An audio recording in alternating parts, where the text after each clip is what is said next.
സംസാരത്തിൽ പറ്റിയ ചില പാളിച്ചകളൊക്കെ ആർക്കും സംഭവിക്കാം. ഇംഗ്ലീഷിൽ പറയുക slip of the tongue is not the fault of the mind എന്ന്. നാവിൻ്റെ പിഴവ് മനസ്സിൻ്റെ കുറ്റമല്ല എന്നാണ് മലയാളം. അപ്പോൾ സംസാര മധ്യേ ചിലപ്പോൾ സ്ലിപ്പ് ഓഫ് ദ ടങ് നാക്കിന് പിഴയൊക്കെ സംഭവിക്കാം.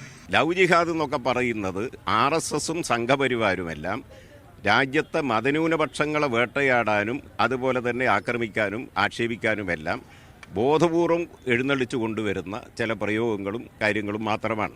എന്നാൽ സഖാവ് ജോർജൻ തോമസ് മാധ്യമങ്ങളോട് പ്രതികരിക്കുന്നതിനിടയിൽ ചില പെശക് സഖാവിൻ്റെ ഭാഗത്ത് വന്നതായി പാർട്ടിയുടെ ശ്രദ്ധയിൽപ്പെട്ടിട്ടുണ്ട്. ഒരിക്കലും മാർക്സിസ്റ്റ് കമ്മ്യൂണിസ്റ്റ് പാർട്ടി ഇത്തരം ചിന്തകളിലേക്ക് പണ്ടുകാലത്ത് പോകാറില്ല. ഏതെങ്കിലും ഒരു പ്രത്യേക സമുദായത്തെ പിണക്കാനോ ഏതെങ്കിലും പ്രത്യേക സമുദായത്തെ യോജിപ്പിലെത്തിക്കൊണ്ടുപോകാനോ ഉള്ള ശ്രമം പണ്ടുകാലത്ത് മാർക്സിസ്റ്റ് പാർട്ടി പരസ്യമായൊന്നും പറയാറില്ല. അപ്പോൾ അതുപോലും പറയാൻ മാർക്സിസ്റ്റ് പാർട്ടിക്ക് മടിയില്ലാത്ത ഒരു കാലഘട്ടം എത്തിയെന്നാണ് അതിൻ്റെ അർത്ഥം.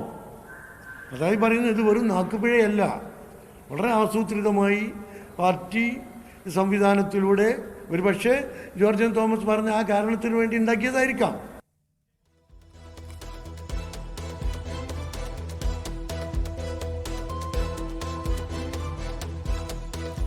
നമസ്കാരം.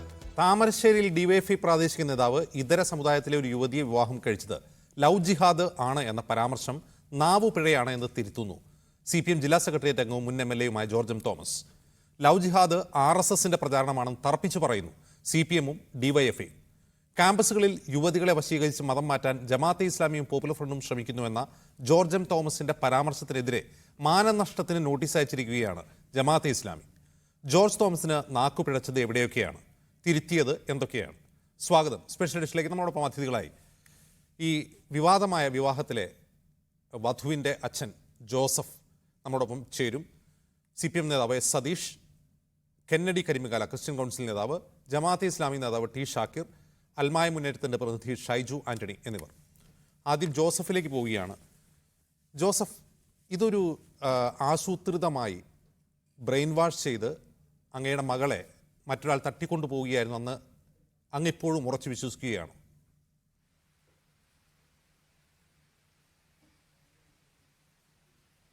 തീർച്ചയായും ഞാൻ ഉറച്ചു വിശ്വസിക്കുകയാണ്. എന്താണ് അങ്ങനെ വിശ്വസിക്കാൻ കാരണം ജോസഫ്?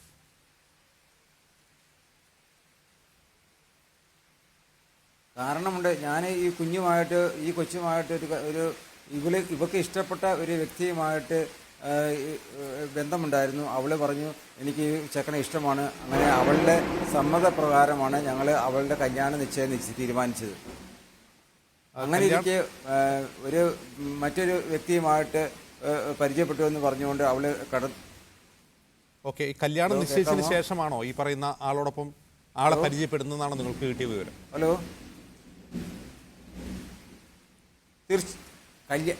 കല്യാണം നിശ്ചയിക്കുന്നതിന് തൊട്ട് മുൻപ്, അതായത് തലേ ദിവസം ആണ് ഇവള് പോകുന്നു. 10-ാം തീയതി ഞാൻ കല്യാണം നിശ്ചയിക്കാനുള്ള സമയം ക്രമീകരിക്കുന്നു. ഇവള് 9-ാം തീയതി കടന്നു പോകുന്നു. ഇവള് ഞങ്ങളുടെ എൻ്റെ വീട്ടിൽ നിന്ന് പോകുന്നത് ഇങ്ങനെയാണ്. ഇവളുടെ കൂട്ടുകാരിയുടെ അച്ഛൻ്റെ അമ്മയുടെയും ഒരു ആധാർ കാർഡ് ഇവിടെ കയ്യിൽ വന്നിട്ടുണ്ട്, അത് പോസ്റ്റ് ചെയ്യണമെന്ന് പറഞ്ഞുകൊണ്ടാണ് ഇവള് പോകുന്നത്. അങ്ങനെ ഇവർ താമരശ്ശേരിക്ക് പോയി. താമരശ്ശേരിയിൽ നിന്നും അവളുടെ കോഴിക്കോട് പോയി എന്നാണ് പറയുന്നത്. അവിടുന്ന് കോഴിക്കോട് എത്തി വൈകുന്നേരം ആയപ്പോൾ ഇവിടെ പക്ഷേ മോളെ നീ വീട്ടിൽ എത്താനായില്ലോ, എത്താനായില്ല എന്ന് ചോദിച്ചപ്പോൾ ഇവള് പറയുകയാണ് എന്നെ ആരെ വിധമായി പിടിച്ചു വെച്ചിരിക്കുകയാണെന്ന് ഇവള് വ്യക്തമായി പറഞ്ഞു. അത് ഞങ്ങൾക്ക് പെട്ടെന്ന് സംശയം തുടങ്ങിയിട്ടാണ് ഞങ്ങൾ സ്റ്റേഷനിൽ പോയി പെറ്റീഷൻ കൊടുക്കുന്നത്. ശരി, അതായത് ഈ ഷെജിനുമായി പരിചയമുണ്ട് എന്നുള്ള കാര്യം ജോസഫിനോ കുടുംബത്തിനോ അറിയില്ലായിരുന്നു?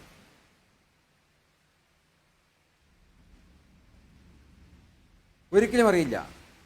അങ്ങനെ ഒരു പരിചയമില്ലാതെ ഇത് ഇവര് കെട്ടിച്ചമച്ച കഥകളാണിത്. ജോസഫ്, ഈ ജോസിനെ ഇവരാരെങ്കിലും തട്ടിക്കൊണ്ടുപോയതാണെങ്കിൽ കോടതിക്ക് മുമ്പിൽ വരുമ്പോൾ ജോസിനേക്ക് പറയാമല്ലോ എന്നെ തട്ടിക്കൊണ്ടുപോയതാണെന്ന്.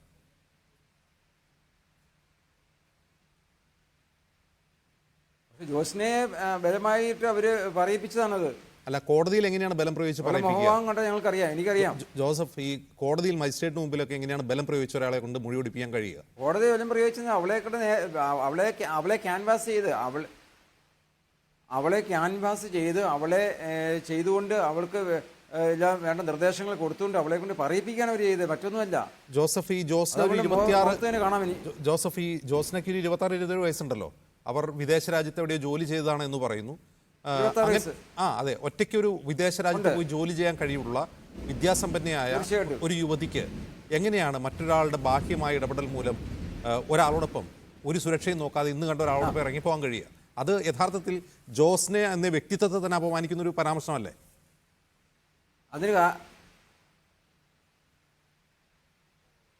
അതിന് കാരണമുണ്ടെന്ന് പറയുന്ന ഇവള് സ്നേഹിച്ച് ഇഷ്ടപ്പെട്ട് നിശ്ചയിക്കാൻ വെച്ചിരിക്കുന്ന ദിവസത്തിന്റെ തലേ ദിവസം ഇവൾ ഇറങ്ങിപ്പോകാൻ കാരണമുണ്ട്. കാരണം ഇവളുടെ കയ്യിൽ നിന്നും ഇദ്ദേഹം കുറേശ്ശെ പൈസ വാങ്ങിയിട്ടുണ്ട്.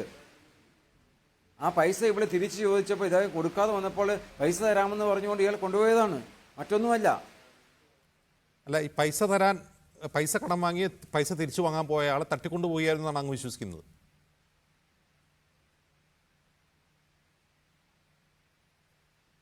അത് പൈസ കൊടുത്തിട്ടുണ്ടാവില്ല. പൈസ കൊടുക്കാന്നപ്പോൾ നീ വാ എന്ന് പറഞ്ഞുകൊണ്ട് അവർ കൊണ്ടുപോയി. അതാണ്, വേറെ ഒന്നുമല്ല. അല്ല, അതിനുശേഷമാണല്ലോ ഇവരെ കോടതിയിൽ ഹാജരാക്കിയത്, പോലീസിന് മുമ്പിൽ ഹാജരാക്കിയത്. അവിടെ പറയാമല്ലോ, എന്നെ തട്ടിക്കൊണ്ടുപോയതാണെന്ന് ഒരു വാക്ക് പറഞ്ഞാൽ പോലീസിനോ കോടതിക്ക് ഇടപെടാമല്ലോ. എന്തുകൊണ്ടായിരിക്കും പറയാതിരുന്നത്? പോലീസിന് മുന്നിൽ ഹാജരാക്കിയില്ല. അവർ കോടതിയിൽ SI ഞങ്ങളെ വിളിക്കുന്നു, ഇതാ ഇന്ന സമയത്ത് വരാൻ പറഞ്ഞു. ഞങ്ങൾ ഇന്ന സമയത്ത് ചെന്നപ്പോഴത്തേനും ഇവരോട് പോയി കഴിഞ്ഞില്ലേ, ഞങ്ങളെ കാണാൻ നിന്നില്ലല്ലോ. അല്ല, ജോസഫ്, ഈ ജോസ്ന എന്ന് പറയുന്ന 26 വയസ്സായ പ്രായപൂർത്തിയായ യുവതിയാണ്. അവർ മാതാപിതാക്കളെ ഉപേക്ഷിച്ച് ഒരാളെ വിവാഹം കഴിച്ച ഒരാളോടൊപ്പം പോവുകയാണ്. കോടതിക്ക് മുമ്പിൽ പോയി പറയുകയാണ് എന്റെ സ്വന്തം ഇഷ്ടപ്രകാരം ഞാൻ പോകുന്നതാണ് എന്ന് കോടതിയുടെ മുമ്പിൽ അവർ പറഞ്ഞു കഴിഞ്ഞാൽ കോടതിക്ക് മറ്റൊന്നും ചെയ്യാനില്ല. അതിൽ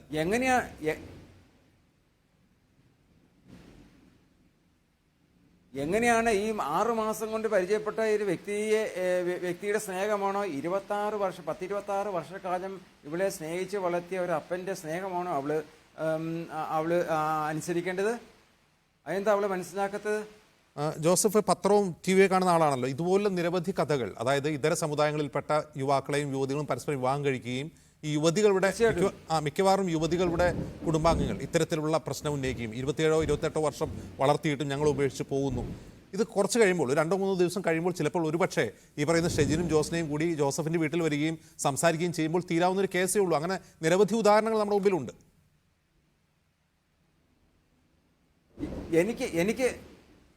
എനിക്ക് എൻ്റെ മാള് വന്നെച്ചാൽ വേറെ ആരും വരേണ്ട ആവശ്യമില്ല. എനിക്ക് എൻ്റെ മാള് എൻ്റെ പെറ്റമ്മയ്ക്കും അപ്പനും കാണാനുള്ള അവസരമാണ് ഒരുക്കേണ്ടത്.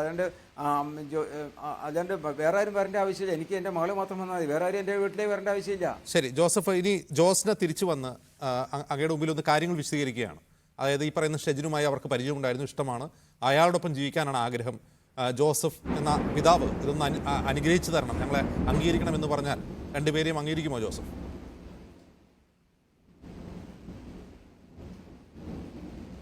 ഒരിക്കലും അംഗീകരിക്കില്ല, ഒരിക്കലും അംഗീകരിക്കാൻ കഴിയില്ല. റൈറ്റ്. അപ്പോഴും ജോസഫ് വിശ്വസിക്കുന്നത് ഈ പറയുന്ന ബ്ലാക്ക് മെയിൽ ചെയ്ത് കൊണ്ടുപോയതാണ്, അല്ലെങ്കിൽ ബ്രെയിൻ വാഷ് ചെയ്ത് കൊണ്ടുപോയതാണ് എന്നാണ്.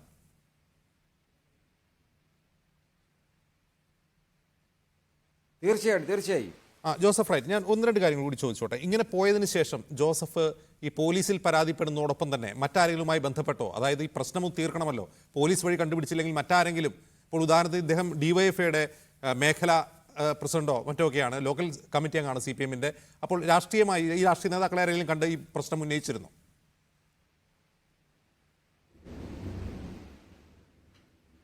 ഞാൻ ആരെയും കണ്ടിട്ടില്ല. എന്നെ സ്നേഹിക്കുന്ന ഒരുപറ്റം ജനങ്ങളെ എൻ്റെ കൂടെ ഉള്ളത് കൊണ്ട് ഞാൻ അവരാണ് എൻ്റെ കൂടെ വന്നത്, മറ്റാരും വന്നിട്ടൊന്നുമില്ല.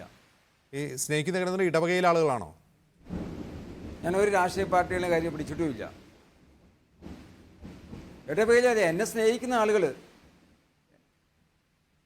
അല്ല ജോസഫ്, ഈ പോലീസ് സ്റ്റേഷനിലേക്ക് ഒരു മാർച്ച് നടത്തുന്നത് കണ്ടു, വൈദികരുടെ തന്നെ നേതൃത്വത്തിലാണ്. അപ്പോൾ വൈദികരൊന്നും ഈ വിഷയത്തിൽ ഇടപെട്ടില്ലേ?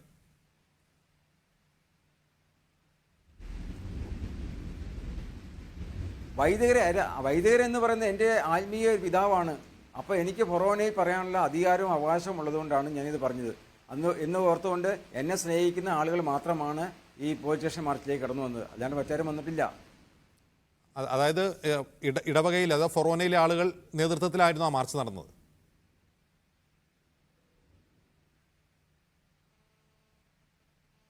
അല്ലല്ല, ഇത് എന്നെ സ്നേഹിക്കുന്ന ആളുകൾ എന്നോട് കൂടി, ഫൊറോന എൻ്റെ ഇടവകയിലുള്ളവരും കോടഞ്ചേരിയുള്ള ആളുകളും എല്ലാവരും കൂടി ഒന്നിച്ചു കൂടിയൊരു പരിപാടിയാണ്. വേറെ ആരും ഒന്നും കൂടിയിട്ടൊന്നുമില്ല.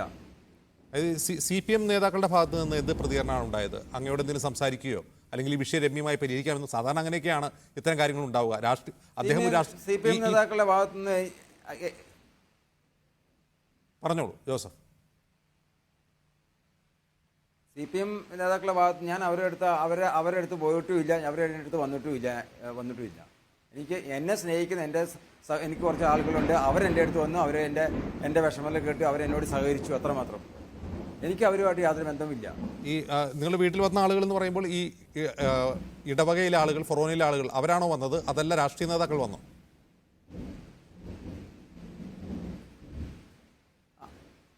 ഇല്ല, വന്നിട്ടില്ല.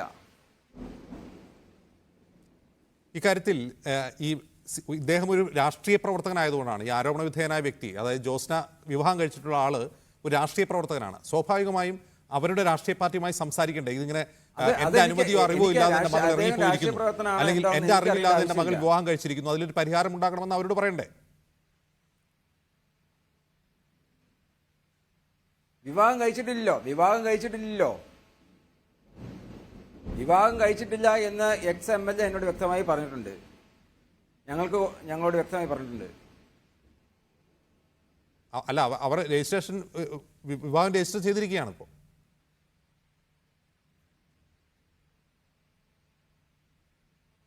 അതെനിക്കറിയില്ല. ഈ MLA എങ്ങനെയാണ് കണ്ടത്? അങ്ങ് MLAയുമായി എവിടെ വെച്ചാണ് സംസാരിച്ചത്? MLA കണ്ടില്ല. MLA ആയിട്ട് ഞങ്ങൾ സ്റ്റേഷനുമായിട്ട് ബന്ധപ്പെട്ടപ്പോൾ ഞങ്ങൾ സംസാരിച്ചപ്പോൾ MLA പറഞ്ഞു, നിങ്ങൾ മാതാപിതാക്കൾക്ക് ഈ മകളെ കാണുവാനുള്ള അവസരം കോടതി തരുമെന്ന് ഞങ്ങളോട് വ്യക്തമായിട്ട് പറഞ്ഞിട്ടുണ്ട്. നിങ്ങൾക്ക് കോടതിയിൽ ചെന്നപ്പോൾ കാണാൻ കഴിഞ്ഞില്ലേ?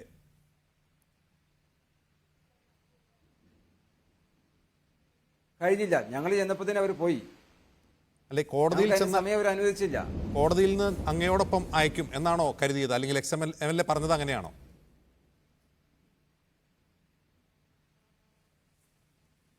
ഞാൻ അങ്ങനെയൊന്നും പറഞ്ഞു, MLA അങ്ങനെയൊന്നും പറഞ്ഞിട്ടില്ല. MLA നിങ്ങളെ കോടതിയിൽ വന്നാൽ നിങ്ങളെ കാണിക്കുമെന്ന് വ്യക്തമായി അപ്പനും അമ്മയ്ക്കും കുട്ടിയോട് സംസാരിക്കാനുള്ള അവസരം കിട്ടും എന്നാണ് അദ്ദേഹം പറഞ്ഞത്. പറ്റുന്നതായും പറഞ്ഞത്.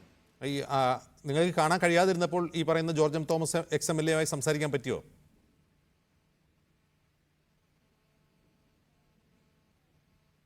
ഇല്ല. ഞങ്ങൾ പിന്നെ ഞങ്ങളൊന്നും സംസാരിക്കേണ്ട ആവശ്യമില്ലല്ലോ. ജോസഫ്, ഇനി എന്താണ് അങ്ങ് ചെയ്യാൻ ഉദ്ദേശിച്ചത്? കാരണം നിയമപരമായി അവർക്ക് വിവാഹം കഴിക്കാനുള്ള അനുമതിയാണ് കോടതി കൊടുത്തിട്ടുള്ളത്. അവർ സ്വതന്ത്രരാണ് ഇപ്പോൾ. ഇനി എന്താണ് ജോസഫ് ചെയ്യാൻ പോകുന്നത്?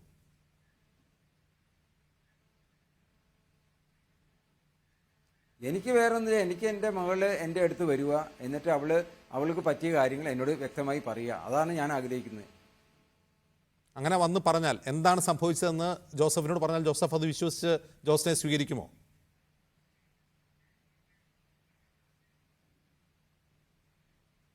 അതിനെക്കുറിച്ച് ഇപ്പം എനിക്ക് പറയാൻ പറ്റില്ല. അവൾ എൻ്റെ അടുത്ത് വരട്ടെ, അവൾക്കുണ്ടായ സംഭവങ്ങൾ എന്താണെന്ന് ഞാൻ അറിയട്ടെ. ഞാൻ ഒന്നിനും ഇവിടെ ഇത്ര നാളും വളർത്തി പരിപാലിച്ച കൊച്ചല്ലേ. അവൾ വരട്ടെ, എൻ്റെ വേദന എന്താണെന്ന് അവൾ മനസ്സിലാക്കട്ടെ, എന്നിട്ടല്ലേ ബാക്കി കാര്യങ്ങൾ. ജോസഫ്, ഒറ്റ കാര്യം കൂടി ചോദിച്ചോട്ടെ. ഈ ജോസ്നയുടെയും ഷെജിൻ്റെയും വിവാഹത്തെ തുടർന്നപ്പോൾ പൊതുമണ്ഡലത്തിൽ ഉണ്ടായിട്ടുള്ള ഏറ്റവും വലിയ പ്രശ്നം അതൊരു ലവ് ജിഹാദാണ് എന്നും അല്ല എന്നുമുള്ള ഒരു വാദപ്രതിവാദമാണ്. ഇത് ഈ ഷെജിൻ മറ്റൊരു സമുദായാംഗമായതുകൊണ്ട് ജോസ്നയെ മതം മാറ്റി വിവാഹം കഴിക്കാൻ വേണ്ടി ബോധപൂർവം ചെയ്ത ഒന്നാണെന്ന് ജോസഫ് വിശ്വസിക്കുന്നുണ്ടോ?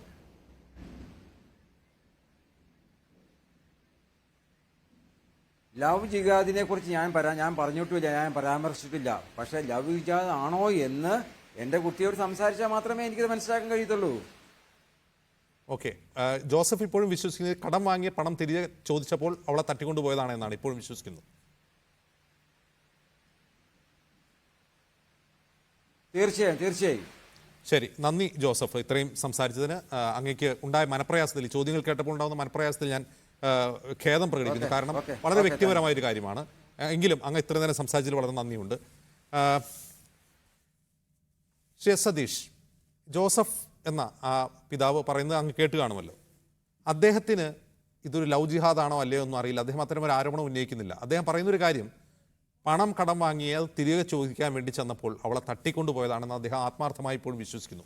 കാരണം അദ്ദേഹത്തിന് അറിയില്ല ഈ ഷെജിനുമായിട്ടുള്ള എന്തെങ്കിലും ബന്ധമുണ്ടായിരുന്നോ, പ്രണയമായിരുന്നോ ഒന്നും അദ്ദേഹത്തിന് അറിയില്ല. അദ്ദേഹം അവർക്ക് വേണ്ടി മറ്റൊരു വിവാഹം നിശ്ചയിച്ചിരുന്നു.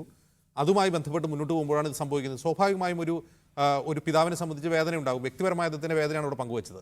പക്ഷേ ഇതിനെ ലവ് ജിഹാദാണ് എന്ന് വ്യാഖ്യാനിക്കുകയും അത്തരത്തിലുള്ള സംഭവങ്ങളുണ്ട്, ഞങ്ങളുടെ പാർട്ടി രേഖയിലുണ്ട് എന്ന് പറയുകയും ചെയ്തത് ജോർജ് എം തോമസ് എന്ന കോഴിക്കോട് ജില്ലാ സെക്രട്ടേറിയറ്റ് അംഗവും മുൻ MLA യുമായ ഒരു മുതിർന്ന CPM നേതാവാണ്.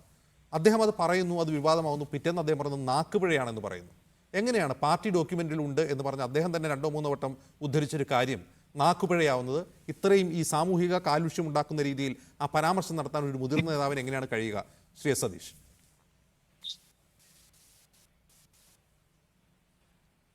അല്ല ജിംസ്, ഇവിടെ ജോർജ് എം തോമസിന് തെറ്റുപറ്റിയിട്ടുണ്ട് എന്നുള്ളത് ഇപ്പോൾ അദ്ദേഹം തന്നെ സമ്മതിച്ചിട്ടുണ്ട്. ഇന്ന് രാവിലെ തന്നെ കോഴിക്കോട് പാർട്ടിയുടെ ജില്ലാ സെക്രട്ടറി അതുമായി ബന്ധപ്പെട്ടുകൊണ്ട് വ്യക്തമായ പാർട്ടിയുടെ കാഴ്ചപ്പാട് പറയുകയും ചെയ്തിട്ടുണ്ട്. ജോർജ് എം തോമസ് ഈ കാര്യത്തിനകത്ത് വിശദീകരിക്കുന്ന വേളയിൽ അദ്ദേഹത്തിന് ചില തെറ്റായ പരാമർശം അദ്ദേഹത്തിന്റെ ഭാഗത്തുനിന്ന് ഉണ്ടായിട്ടുണ്ട് എന്നുള്ളത് അതാണ് പാർട്ടി ചൂണ്ടിക്കാണിച്ചത്. ഇവിടെ ഈ വിവാഹവുമായി ബന്ധപ്പെട്ടുകൊണ്ട് ലവ് ജിഹാദ് എന്ന ഉള്ള നിലയിലല്ല അദ്ദേഹം പറഞ്ഞത്. എന്നാൽ ലവ് ജിഹാദ് കേരളത്തിനകത്തുണ്ട്, ലവ് ജിഹാദുമായി ബന്ധപ്പെട്ടുകൊണ്ടുള്ള സാഹചര്യങ്ങൾ നിൽക്കുന്നുണ്ടെന്നുള്ള തെറ്റായ വാദഗതികളാണ് അദ്ദേഹം ഉയർത്തിയത്. അത് തീർത്തും തെറ്റാണ് എന്ന കാര്യത്തിൽ ഒരു സംശയവും വേണ്ട. ഇവിടെ സംഭവിച്ചത് 2 ചെറുപ്പക്കാർ തമ്മിൽ പ്രണയത്തിലാകുന്നു, അവർ വിവാഹം കഴിക്കുന്നു. അവരിപ്പോ വളരെ ഓപ്പണായി തന്നെ സമൂഹത്തോട് പറഞ്ഞിരിക്കുന്നു. അതോടുകൂടി കാര്യങ്ങൾ തീരേണ്ടതാണ്. ജോസ്നയുടെ പിതാവിന്റെ വേദനയും വിഷമവും എല്ലാം നമുക്ക് മനസ്സിലാവും. അദ്ദേഹം ആ ഒരു വിഷമത്തിന്റെയും വേദനയുടെയും എല്ലാം പശ്ചാത്തലത്തിൽ നിന്നുകൊണ്ടാണ് അദ്ദേഹത്തിന്റെ പ്രതികരണം വരുന്നത്. എന്നാൽ സ്വതന്ത്രമായി പരിശോധിക്കുമ്പോൾ ആ പെൺകുട്ടി തന്നെ വളരെ കൃത്യമായി കാര്യങ്ങൾ പറഞ്ഞിരിക്കുന്നു. ഞങ്ങൾ പ്രണയത്തിലായിരുന്നു, എന്നെ ആരും നിർബന്ധിച്ച് കൊണ്ടുപോയതല്ല, ഞാൻ വിവാഹം കഴിച്ച് ഞങ്ങൾ തുടർന്ന് ജീവിക്കാൻ ആഗ്രഹിക്കുന്നു എന്നുള്ളത് പറഞ്ഞു. അത് സ്വാഭാവികമായി നാട്ടിൽ നിരവധി ഘട്ടങ്ങളിൽ ഇങ്ങനെ നടന്നിട്ടുള്ളതാണ്. ഒരു മിശ്ര വിഭാഗം എന്നതിന് അപ്പുറത്ത് ഇതിന് മറ്റൊരു തലവുമില്ല. സ്വാഭാവികമായും അത് വെളിപ്പെടുത്തോടുകൂടി ഈ വിവാദം അവസാനിക്കപ്പെടേണ്ടതാണ് എന്നുള്ളതാണ് എനിക്ക് ചൂണ്ടിക്കാണിക്കാനുള്ളത്. ഇവിടെ ലവ് ജിഹാദ് ആണ് എന്ന ആ പ്രദേശത്ത് ഈ വിഷയങ്ങളെ ഈ പറഞ്ഞ ദിവസങ്ങളിൽ വികസിപ്പിച്ചു കൊണ്ടുവന്നത് മറ്റു ചിലരുമാണ് എന്നുള്ളത് കാണണം. ഇതൊരു ലവ് ജിഹാദ് ആണ് എന്ന രൂപത്തിലേക്കുള്ള പ്രതികരണങ്ങൾ ഉണ്ടാകാനും അതിന്റെ ഭാഗമായിട്ടുള്ള ചില പ്രചരണങ്ങൾ സംഘടിപ്പിക്കാൻ ബോധപൂർവമായ ചില പരിശ്രമങ്ങൾ അവിടെ നടന്നിട്ടുണ്ട് എന്നുള്ളതാണ് കാണുന്നത്. ഞങ്ങൾ തീർത്ത് വളരെ വ്യക്തമായി ഡിവൈഎഫ്ഐ ഈ വിഷയം ഉയർന്നു വന്നപ്പോൾ തന്നെ ഞങ്ങളുടെ നിലപാട് പ്രഖ്യാപിച്ചു. ലവ് ജിഹാദ് എന്നുള്ളത് ഒരു RSSന്റെ പ്രചരണ പദ്ധതിയാണ്. അത് ഈ രാജ്യത്തും ലോകത്തും ഈ കേരളത്തിലും രാജ്യത്തും നിലനിൽക്കുന്ന ഒന്നല്ല. വളരെ ഭീതി ജനിപ്പിച്ചുകൊണ്ട് മതപരമായ ഭിന്നിപ്പുണ്ടാക്കാനും മുസ്ലിം വിരുദ്ധ മനോഭാവം ശക്തിപ്പെടുത്താനും വേണ്ടി RSS ശാഖയിൽ നിന്നും RSSന്റെ ശാലയിൽ നിന്നും രൂപപ്പെടുത്തിയെടുത്തിട്ടുള്ള സമർത്ഥമായ ഒരു രാഷ്ട്രീയ ബോംബാണ് അത്. ഈ നുണ ബോംബ് ഇങ്ങനെ പ്രചരിപ്പിച്ചുകൊണ്ട് ഭീതി പരത്തുന്നു. അതിലൂടെ അവർ ശ്രമിക്കുന്നത് മതപരമായ വിഭജനത്തിന് വേഗത കൈവരിക്കുക എന്നുള്ളതാണ്. മുസ്ലിം വിരുദ്ധത, മുസ്ലിം വേട്ട എന്നുള്ളതും മുസ്ലിമിനെ ഉന്മൂലനം ചെയ്യുക എന്നുള്ളത് RSS പദ്ധതിയുടെ പ്രധാനപ്പെട്ട ഭാഗമാണ്. അതിന് വേഗത കൈവരിക്കാൻ കഴിയുന്ന ഒരു അന്തരീക്ഷം സൃഷ്ടിച്ചെടുക്കാൻ വേണ്ടി അവർ മണഞ്ഞു വെച്ചിട്ടുള്ള ഒന്നാണ് ഈ ലവ് ജിഹാദ് എന്നുള്ള കാര്യത്തിനകത്ത് ഒരു തർക്കവും ഞങ്ങൾക്കില്ല. അത് ഞങ്ങൾ വളരെ സ്പഷ്ടമായി തന്നെ RSSന്റെ പദ്ധതിയാണ് എന്ന് വ്യക്തമാക്കിയിട്ടുണ്ട്. ഇവിടെ സംഭവിച്ചിട്ടുള്ളത് ഇന്ത്യൻ ഭരണഘടന ലവ് ജിഹാദ് ഒരു ഇല്ലാ കഥയാണ്. അത് CPM നേതൃത്വം കൊടുക്കുന്ന സർക്കാർ തന്നെ പലപ്പോഴായി വ്യക്തമാക്കിയിട്ടുണ്ട്, കേന്ദ്ര സർക്കാർ വ്യക്തമാക്കിയിട്ടുണ്ട്, കോടതികൾ അക്കാര്യം ചൂണ്ടിക്കാട്ടിയിട്ടുണ്ട്. അത് ഈ ഒരു ഇല്ലാ കഥയാണെന്നുള്ള കാര്യത്തിൽ പൊതുമണ്ഡലത്തിൽ ആർക്കും തർക്കമില്ല. പക്ഷേ CPMന്റെ ജില്ലാ സെക്രട്ടേറിയറ്റ് അംഗം എന്ന് പറയുന്നത് ഒരു ചെറിയ പദവിയല്ല. CPMനെ സംബന്ധിച്ച് വലിയ ഗൗരവമുള്ള ഒരു പൊസിഷനാണത്. ഒരു മുൻ MLA ആണ് അദ്ദേഹം പറയുന്നത് ഒരു നാക്കുപിഴയായിട്ട് തോന്നണ്ടേ സതീഷ്? കാരണം ഒരു കാര്യം സംസാരിച്ചു വരുമ്പോൾ അദ്ദേഹം മനസ്സിൽ ഉദ്ദേശിക്കാത്ത പറഞ്ഞു വരുന്ന കോണ്ടെക്സ്റ്റുമായി യാതൊരു ബന്ധവുമില്ലാത്തൊരു നാക്കുപിഴ വരുന്നത് നമുക്ക് മനസ്സിലാക്കാം. പക്ഷേ ഇതങ്ങനെയല്ല. അദ്ദേഹം ആവർത്തിച്ച് പറയുന്നു, പ്രത്യേകിച്ചും ഈ ഷെജിൻ്റെയും ജോസിൻ്റെയും വിവാഹം സംബന്ധിച്ച് അദ്ദേഹം പറയുന്ന ഒരു കാര്യം കുറെ കൂടി ഗൗരവതരമാണ്. അദ്ദേഹം പറയുന്നത് എന്താണെന്ന് വെച്ചാൽ ക്രിസ്ത്യൻ സമൂഹവുമായി CPM പാർട്ടി അടുത്തു വരുന്നൊരു സാഹചര്യമാണ്. അത്തരമൊരു ഘട്ടത്തിൽ ഈ ഷെജിനെ പോലെ ഒരു DYFI നേതാവ് ഇങ്ങനൊരു വിവാഹം കഴിക്കുന്നത് പാർട്ടിയെ ആ സമുദായവുമായി അകറ്റുന്നതിന് കാരണമാകുമെന്നൊക്കെ പറയുമ്പോൾ എന്താണ് CPM ഉദ്ദേശിക്കുന്നത് കൊണ്ട്? അത് മാത്രമല്ല, പാർട്ടി ഡോക്യുമെന്റിൽ ഈ ലവ് ജിഹാദ് സംബന്ധിച്ച പരാമർശമുണ്ട് എന്ന്, അതായത് കഴിഞ്ഞ സെപ്റ്റംബർ മാസത്തിൽ പാർട്ടി സമ്മേളനങ്ങൾ ആരംഭിച്ചപ്പോൾ ലോക്കൽ ബ്രാഞ്ച് തലത്തിലുള്ള സമ്മേളനങ്ങളിലെ പ്രാസംഗികർക്ക് വേണ്ടി സംസ്ഥാന കമ്മിറ്റി തയ്യാറാക്കിയ ഒരു കുറിപ്പുണ്ട്, ഒരു നോട്ടുണ്ട്. ആ നോട്ടിലെ പരാമർശമാണ് ഉദ്ദേശിക്കുന്നതെങ്കിൽ ജില്ലാ സെക്രട്ടേറിയറ്റ് അംഗത്തിന് പോലും അത് മനസ്സിലാകുന്നില്ല. അതായത് ലവ് ജിഹാദ് ഉണ്ടോ ഇല്ലയോ എന്ന് മനസ്സിലാകുന്നില്ല എന്ന് വരുമ്പോൾ പാർട്ടി എഡ്യൂക്കേഷൻ എവിടെയാണ് എത്തി നിൽക്കുന്നത്? ഒരു ജില്ലാ സെക്രട്ടേറിയറ്റ് അംഗം അങ്ങനെ തന്നെ വിശ്വസിച്ച് അത് ആവർത്തിച്ച് പറയുമ്പോൾ ഒരു സാധാരണ പ്രവർത്തകൻ, ഒരു പാർട്ടി അംഗം എന്തായിരിക്കും മനസ്സിലാക്കിയിട്ടുണ്ടാവുക? സതീഷ്. അല്ല, CPM എന്താണ് ഇതിന്റെ അഭിപ്രായം എന്ന് ചോദിച്ചാൽ ഞാൻ ആദ്യം തന്നെ പറഞ്ഞു, CPM അഭിപ്രായം വളരെ വ്യക്തമാണ്.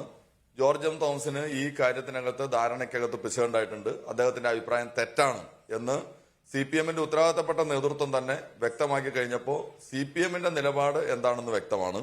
അതിനകത്ത് പിന്നെ ഒരു തർക്കത്തിന്റെയും കാര്യമില്ല. ജോർജ് എം തോമസിന് ഈ കാര്യത്തിനകത്ത് തെറ്റായ ധാരണ ഉണ്ടായിട്ടുണ്ട്. ആ ധാരണയിൽ നിന്ന് ആവശ്യമായ വരുന്ന വർത്തമാനങ്ങൾ അദ്ദേഹത്തിന്റെ ഭാഗത്ത് നിന്നുണ്ടായിട്ടുണ്ട്. അത് പാർട്ടിയുടെ നയമല്ല. പിന്നെ ഒരു പാർട്ടി രേഖയ്ക്കകത്തും ലവ് ജിഹാദിനെ സംബന്ധിച്ച് പരാമർശം വിലയില്ല, പറയുന്നേ ഇല്ല. ഇപ്പൊ ഞാൻ ഉൾപ്പെടെ ബ്രാഞ്ച് സമ്മേളനം മുതലുള്ള സമ്മേളനങ്ങൾ പാർട്ടി നിർദ്ദേശത്തിന്റെ അടിസ്ഥാനത്തിൽ ഉദ്ഘാടനം ചെയ്യാൻ പോയതാണ്. എന്റെ കയ്യിൽ ഉൾപ്പെടെ ആ രേഖകളുണ്ട്. ആ രേഖയിൽ ഒരിടത്തും ലവ് ജിഹാദ് എന്ന വാക്ക് ഉന്നയിക്കപ്പെടുന്നില്ല എന്നുള്ളത് കാണാം. കാരണം CPM ലവ് ജിഹാദ് എന്നതിനെ സംബന്ധിച്ച് ഇത് എങ്ങനെ രൂപപ്പെട്ടതാണ് എന്നതിനെ സംബന്ധിച്ച് വ്യക്തമായ ധാരണയുണ്ട്. അത് RSSന്റെ ശാഖയിൽ നിന്ന് വന്നതാണ്. അത് സമൂഹത്തിൽ നിലനിൽക്കുന്ന ഒന്നല്ല, ഭീതി പരത്തിക്കൊണ്ട് മതവിദ്വേഷം ഉണ്ടാക്കാൻ വേണ്ടിയുള്ള ഒരു അജണ്ടയാണ് എന്നുള്ളത് ഞങ്ങൾക്ക് വ്യക്തമാണ്. അത് ഞങ്ങൾ ക്ലിയർ ആക്കിയിട്ടുണ്ട്. ഞങ്ങളുടെ ഒരു രേഖയും ലവ് ജിഹാദ് എന്ന വാക്ക് പരാമർശിച്ചുകൊണ്ട് കേരളത്തിലോ രാജ്യത്തോ ലവ് ജിഹാദ് നിൽക്കുന്നു എന്ന സമീപനം ഞങ്ങളുടെ ഒരു രേഖയ്ക്കകത്തും പറയുന്നില്ല. തെറ്റായ ധാരണയിൽ അദ്ദേഹത്തിന് അത്തരം കാര്യങ്ങൾ വന്നപ്പോൾ വളരെ കൃത്യമായി പാർട്ടി അതിന്റെ അഭിപ്രായം പറഞ്ഞു. സതീഷ്, ഇന്നലെ ജോർജ് എം തോമസ് ഒരു മാധ്യമത്തിന് നൽകിയ അഭിമുഖത്തിൽ അദ്ദേഹം ഇംഗ്ലീഷിലേക്ക് ട്രാൻസ്ലേറ്റ് ചെയ്ത് ഉദ്ധരിക്കുന്നുണ്ട്. അതിന്റെ മലയാളമാണ്, ആ നോട്ടാണ് ഇവിടെ ഉള്ളത്. അതിൽ പറയുന്നൊരു കാര്യം, അദ്ദേഹം പറഞ്ഞ ആ വാചകം ഇതാണ്: വർഗീയതയിലേക്കും തീവ്രവാദ സ്വഭാവങ്ങളിലേക്കും യുവജനങ്ങളെ ആകർഷിക്കുന്നതിനുള്ള ബോധപൂർവമായ പരിശ്രമങ്ങൾ നടക്കുന്നുണ്ട്. പ്രൊഫഷണൽ ക്യാമ്പസുകൾ കേന്ദ്രീകരിച്ചുകൊണ്ട് വിദ്യാസമ്പന്നരായ യുവതികളെ, ശ്രദ്ധിക്കണം, വിദ്യാസമ്പന്നരായ യുവതികളെ ആ വഴിയിലേക്ക് ചിന്തിപ്പിക്കുന്നതിനുള്ള ബോധപൂർവമായ ശ്രമങ്ങൾ നടന്നു വരുന്നു. ഇതാണ് അദ്ദേഹം ഉദ്ധരിച്ച വാക്ക്. ഈ യുവതികളെ പ്രത്യേകമായി തീവ്രവാദത്തിലേക്കും വർഗീയതയിലേക്കും കൊണ്ടുവരാൻ വേണ്ടിയുള്ള പ്രവർത്തനം ക്യാമ്പസുകളിൽ നടക്കുന്നു എന്നാണ് അദ്ദേഹം പറയുന്നത്. അത് ലവ് ജിഹാദാണ് എന്നാണ് അദ്ദേഹം വിശദീകരിക്കുന്നത്.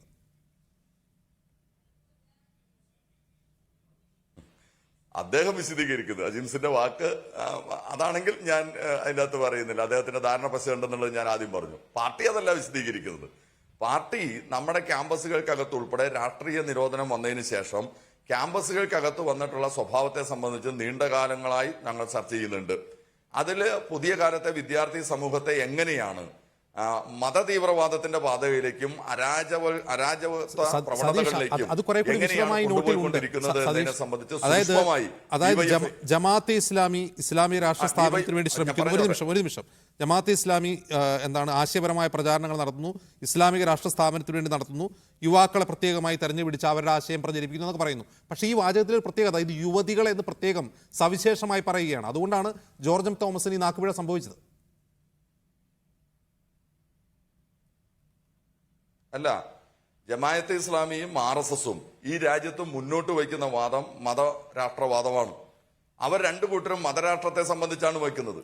മതരാഷ്ട്രത്തിന്റെ നിർമ്മാണത്തിന് വേണ്ടി ചെറുപ്പക്കാരെ, വിദ്യാർത്ഥികളെ കൊണ്ടുപോകാൻ ആവശ്യമായ ബോധപൂർവമായ നിരവധിയാർന്ന പ്രവർത്തനങ്ങൾ ഇവർ നടപ്പാക്കുന്നുണ്ട്. കാരണം സെക്യുലർ ആയിട്ടുള്ള സ്റ്റേറ്റിന്റെ നിലനിൽപ്പിന് വിദ്യാർത്ഥി സമൂഹത്തെ, ഇതിൽ RSSനെ പറ്റിയല്ല പറയുന്നത്, ഈ ഖണ്ഡികയിൽ ജമാഅത്തെ ഇസ്ലാമിയെ പറ്റിയാണ് പറയുന്നത്. അവർ യുവതികളെ പ്രത്യേകമായി ഇങ്ങനെ ക്യാൻവാസ് ചെയ്ത് തീവ്രവാദ ആശയങ്ങൾ പ്രചരിപ്പിക്കാൻ ശ്രമിക്കുന്നുണ്ടോ എന്നാണോ CPMന്റെ വാദം? യുവതികളെ സവിശേഷമായി അല്ലല്ല, നിങ്ങളെ CPMന്റെ വാദത്തെ സംബന്ധിച്ച്, CPMന്റെ നിലപാടിനെ സംബന്ധിച്ചാണ് ഞാൻ പറഞ്ഞത്. വിദ്യാർത്ഥികളെയും വിദ്യാർത്ഥിനികളെയും മതരാഷ്ട്രവാദത്തിലേക്ക് ബോധപൂർവം കൊണ്ടുപോകാൻ, വിശേഷിച്ച് എഡ്യൂക്കേറ്റഡ് ആയ സമൂഹത്തെ തന്നെ കൊണ്ടുപോകാനുള്ള വളരെ ആസൂത്രിതവും ബോധപൂർവമായ പദ്ധതി ക്യാമ്പസുകൾക്കകത്ത് നടക്കുന്നുണ്ട്. അങ്ങനെയാണ് CPM ഡോക്യുമെന്റ് പറയുന്നതെങ്കിൽ ഈ ഇദ്ദേഹത്തിന് ഈ മുൻ MLAക്ക് തെറ്റുപറ്റില്ലായിരുന്നു. പക്ഷേ CPM ഡോക്യുമെന്റ് പറയുന്നത് ഞാൻ വായിക്കാം: പ്രൊഫഷണൽ ക്യാമ്പസുകൾ കേന്ദ്രീകരിച്ച് വിദ്യാസമ്പന്നരായ യുവതികളെ ആ വഴിയിലേക്ക് ചിന്തിപ്പിക്കുന്നതിനുള്ള ബോധപൂർവമായ ശ്രമം നടക്കുന്നു എന്നാണ്. യുവതികളെ പ്രത്യേകമായി സവിശേഷമായി പറയുന്നു. അതുകൊണ്ടാണ് ജോർജ് എം തോമസ് തെറ്റിദ്ധരിച്ചത്. അല്ല, ജോർജ് എം തോമസ് തെറ്റിദ്ധരിച്ചത് എന്താണെന്ന് ഉത്തരം പറയാൻ ഞാൻ ആളല്ല. ഞാൻ എന്റെ പാർട്ടി ജോർജ് എം തോമസിന് ആ കാര്യത്തിനകത്ത് തെറ്റ് വന്നിട്ടുണ്ട് എന്ന് പാർട്ടി തന്നെ വ്യക്തമാക്കിയിട്ടുണ്ട്. ഞങ്ങളുടെ പാർട്ടി എന്താണ് ഉദ്ദേശിച്ചത് എന്നതിനെ സംബന്ധിച്ചും ഞങ്ങൾ ബ്രാഞ്ച് സമ്മേളനം മുതൽ തുടർന്നുള്ള സമ്മേളനങ്ങളിൽ എന്താണ് ഇത് ജനങ്ങളോട് പറയാനുള്ള കാര്യമാണ്. അല്ല, യുവതികളെ സവിശേഷമായി റിക്രൂട്ട് ചെയ്യുന്നു CPMന് ആരോപണമുണ്ടോ? അതാണ് എന്റെ ചോദ്യം. അത് ഈ തീവ്രവാദ ആശയങ്ങളിലേക്ക് യുവതികളെ പ്രത്യേകമായി ആകർഷിക്കുന്നു എന്ന് ക്യാമ്പസുകളിൽ, പ്രൊഫഷണൽ ക്യാമ്പസിൽ ആകർഷിക്കുന്നു എന്ന് നിങ്ങൾക്ക് വാദമുണ്ടോ? അല്ല, ഞങ്ങൾ പറഞ്ഞത് കലാലയത്തിനകത്ത് വിദ്യാർത്ഥികളെയും വിദ്യാർത്ഥിനി സമൂഹത്തെയും മതരാഷ്ട്രവാദത്തിലേക്ക് കൂട്ടിക്കൊണ്ടുപോകാനുള്ള ബോധപൂർവമായ ശ്രമം നടക്കുന്നു. ആ ശ്രമം നടക്കുന്നതിന്റെ പശ്ചാത്തലം ഞങ്ങൾ പറഞ്ഞത് രാഷ്ട്രീയ നിരോധനത്തിന്റെ ഭാഗമായി ക്യാമ്പസിനകത്ത് വന്ന പുതിയ സാഹചര്യങ്ങളാണ്. യുവതികളെ സവിശേഷമായി ആശയത്തിലേക്ക് കൊണ്ടുപോകും. വാദങ്ങൾ ഒപ്പം യുവാക്കളെയും വിദ്യാർത്ഥികളെയും എന്നല്ല സതീഷ്, എന്റെ ചോദ്യത്തിന് കൃത്യമായി ഒന്ന് മറുപടി നൽകിയാൽ നമുക്ക് അടുത്ത ആളിലേക്ക് പോകാം. യുവതികളെ സവിശേഷമായി യുവതികളെ എന്ന് എടുത്തു പറയുന്നതുകൊണ്ടാണ് ഞാൻ ചോദിക്കുന്നത്. അല്ല, മീഡിയ വണ്ണിന്റെ പ്രേക്ഷകർക്ക് കൃത്യമായി തന്നെ ഞാൻ പറയുന്നത് മനസ്സിലായിട്ടുണ്ടാകുമെന്നാണ് ഞാൻ പ്രതീക്ഷിക്കുന്നത്. അജിംസിന് എന്തുകൊണ്ട് മനസ്സിലാവുന്നില്ല എന്ന് എനിക്ക് അതായത് യുവതികളെ സവിശേഷമായി യുവതികളെ സവിശേഷമായി ആശയത്തിലേക്ക് കൊണ്ടുപോകാനുള്ള ശ്രമമല്ല, പൊതുവെ വിദ്യാർത്ഥി സമൂഹത്തെ, വിദ്യാർത്ഥികളെയും വിദ്യാർത്ഥികളെയും അങ്ങനെയാണ് പാർട്ടി ഉദ്ദേശിച്ചത്. യുവതികളെ എന്ന് പ്രത്യേകം പറഞ്ഞത് പാർട്ടിക്ക് ആ ഡോക്യുമെന്റിൽ വന്ന ഒരു നാക്കുപിഴയാണ്. അല്ല, ഒരു നാക്കുപിഴയും ഡോക്യുമെന്റിൽ വന്നിട്ടില്ല. വിദ്യാർത്ഥികൾ എന്ന് പറഞ്ഞ ഒരു ഡോക്യുമെന്റ് പറഞ്ഞില്ല. ഞാൻ ചോദിക്കുന്നത്, അത് പറഞ്ഞിട്ട് ലവ് ജിഹാദാണ് അതിന്റെ മാർഗമെന്ന് ആ ഡോക്യുമെന്റ് പറഞ്ഞിട്ടുണ്ടോ? ഇല്ല, അങ്ങനെ ഒരു വാക്യം ഉപയോഗിച്ചിട്ടില്ല. മതരാഷ്ട്രവാദത്തിന്റെ കാഴ്ചപ്പാടിനെ സംബന്ധിച്ച് പറഞ്ഞിട്ടുണ്ട്. അതിന് പദ്ധതി അല്ല. ഞാൻ ചോദിക്കുന്നത് അജിംസെ, ഞാൻ ചോദിക്കുന്നത് ആ പദ്ധതിയുടെ ഭാഗമായിട്ടാണ് ലവ് ജിഹാദ് നടക്കുന്നതെന്ന് ആ പാർട്ടി ഡോക്യുമെന്റ് പറഞ്ഞിട്ടുണ്ടോ? ഇല്ല, ലവ് ജിഹാദ് ഒരു പാർട്ടി ഡോക്യുമെന്റ് കാണിച്ചു തരാമോ? ഇല്ല, അങ്ങനെയൊന്നുമില്ല. ഞങ്ങൾക്ക് കൃത്യമായ വാക്കുകൾ വികസിക്കുന്നതിനകത്ത് വാക്കുകൾ എഴുതി വയ്ക്കുന്നതിൽ ഞങ്ങൾക്ക് കൃത്യമായ ധാരണയുണ്ട്. ശരി, ആ ധാരണയുടെ വ്യക്തമാണ്. യുവതികളെ സവിശേഷമായി അതിലേക്ക് ആകർഷിക്കുന്ന വാദം CPM ഇല്ല. ഈ ഡോക്യുമെന്റിൽ പറയുന്നത് അങ്ങനെ ഒരു ആശയം പങ്കുവെക്കുന്നില്ല എന്നാണ് സതീഷ് പറയുന്നത്. ശ്രീ ടി ഷാക്കിർ, എന്തിനാണ് എങ്കിൽ ഈ CPM-നെതിരെ നിങ്ങൾ മാനനഷ്ട കേസ് കൊടുക്കുന്നു?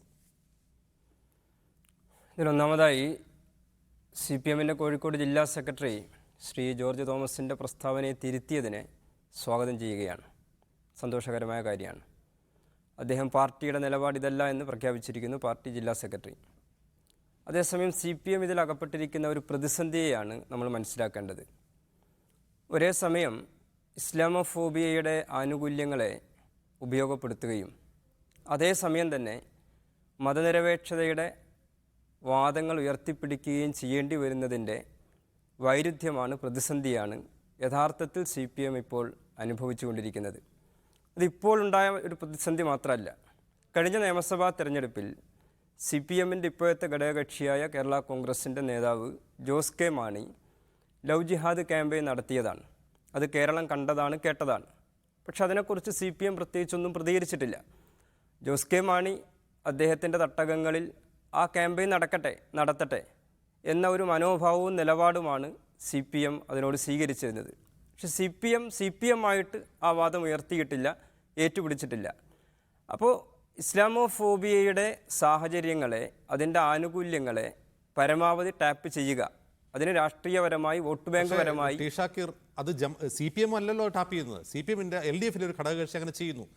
LDF-ലെ ഒരു ഘടകകക്ഷി ഔദ്യോഗികമായല്ല അനൗദ്യോഗികമായി അങ്ങനെ ചെയ്യുന്നതിൽ LDF-ന്റെ ഒരു ഘടകകക്ഷി ചെയ്യുമ്പോൾ അത് തിരുത്താനുള്ള ഒരു ധാർമ്മികമായ അധികാരവും ധാർമ്മികമായ ഒരു ബാധ്യതയും CPM-നുണ്ട്. പക്ഷെ CPM അത് ചെയ്യുന്നില്ല എന്നതാണ്. അത് ആ ഒരു കാര്യത്തിൽ മാത്രമല്ല, അത്തരം പല കാര്യങ്ങൾ പരിശോധിച്ച് നോക്കിയാൽ നമുക്കത് ബോധ്യപ്പെടും. അഥവാ മുസ്ലിം അപരവൽക്കരണം എന്ന് തുടങ്ങിയ ഇസ്ലാമോഫോബിയയെ പരമാവധി മാർക്കറ്റ് ചെയ്യുക, ആ ഒരു അന്തരീക്ഷത്തെ രാഷ്ട്രീയപരമായി ഉപയോഗപ്പെടുത്താനുള്ള ഒരു ശ്രമമാണ് കഴിഞ്ഞ കുറച്ചു കാലമായി CPM ശ്രമിച്ചുകൊണ്ടിരിക്കുന്നത്. അതുകൊണ്ടാണ് CPM-ൻ്റെ സമുന്നതനായ ഒരു നേതാവിന്, ജില്ലാ സെക്രട്ടേറിയറ്റ് മെമ്പർക്ക് ഇങ്ങനെ ഒരു പ്രസ്താവന നടത്താൻ കഴിയുന്നത് എന്നതാണ് പ്രശ്നം. അദ്ദേഹം CPM-ൻ്റെ ഒരു ലോക്കൽ നേതാവല്ല, CPM-ൻ്റെ ഒരു സാധാ പ്രവർത്തകനല്ല, CPM-ൻ്റെ മുൻ MLA ആണ്, ജില്ലാ സെക്രട്ടേറിയറ്റ് മെമ്പറാണ്. അദ്ദേഹം വളരെ വ്യക്തതയിൽ കാര്യങ്ങൾ പറയുകയാണ്. ഇത് പാർട്ടി രേഖകളിലുണ്ട് എന്ന് പറയുകയാണ്. ഒരുപക്ഷെ ലവ് ജിഹാദ് എന്ന കാര്യം പാർട്ടി രേഖകളിലില്ല, അതൊരു യാഥാർത്ഥ്യമാണ്. പക്ഷേ സമാനമായ ചില കാര്യങ്ങൾ പാർട്ടി വേദികളിൽ, പാർട്ടി രേഖകളിൽ ഉണ്ട് എന്നതൊരു യാഥാർത്ഥ്യമാണ്.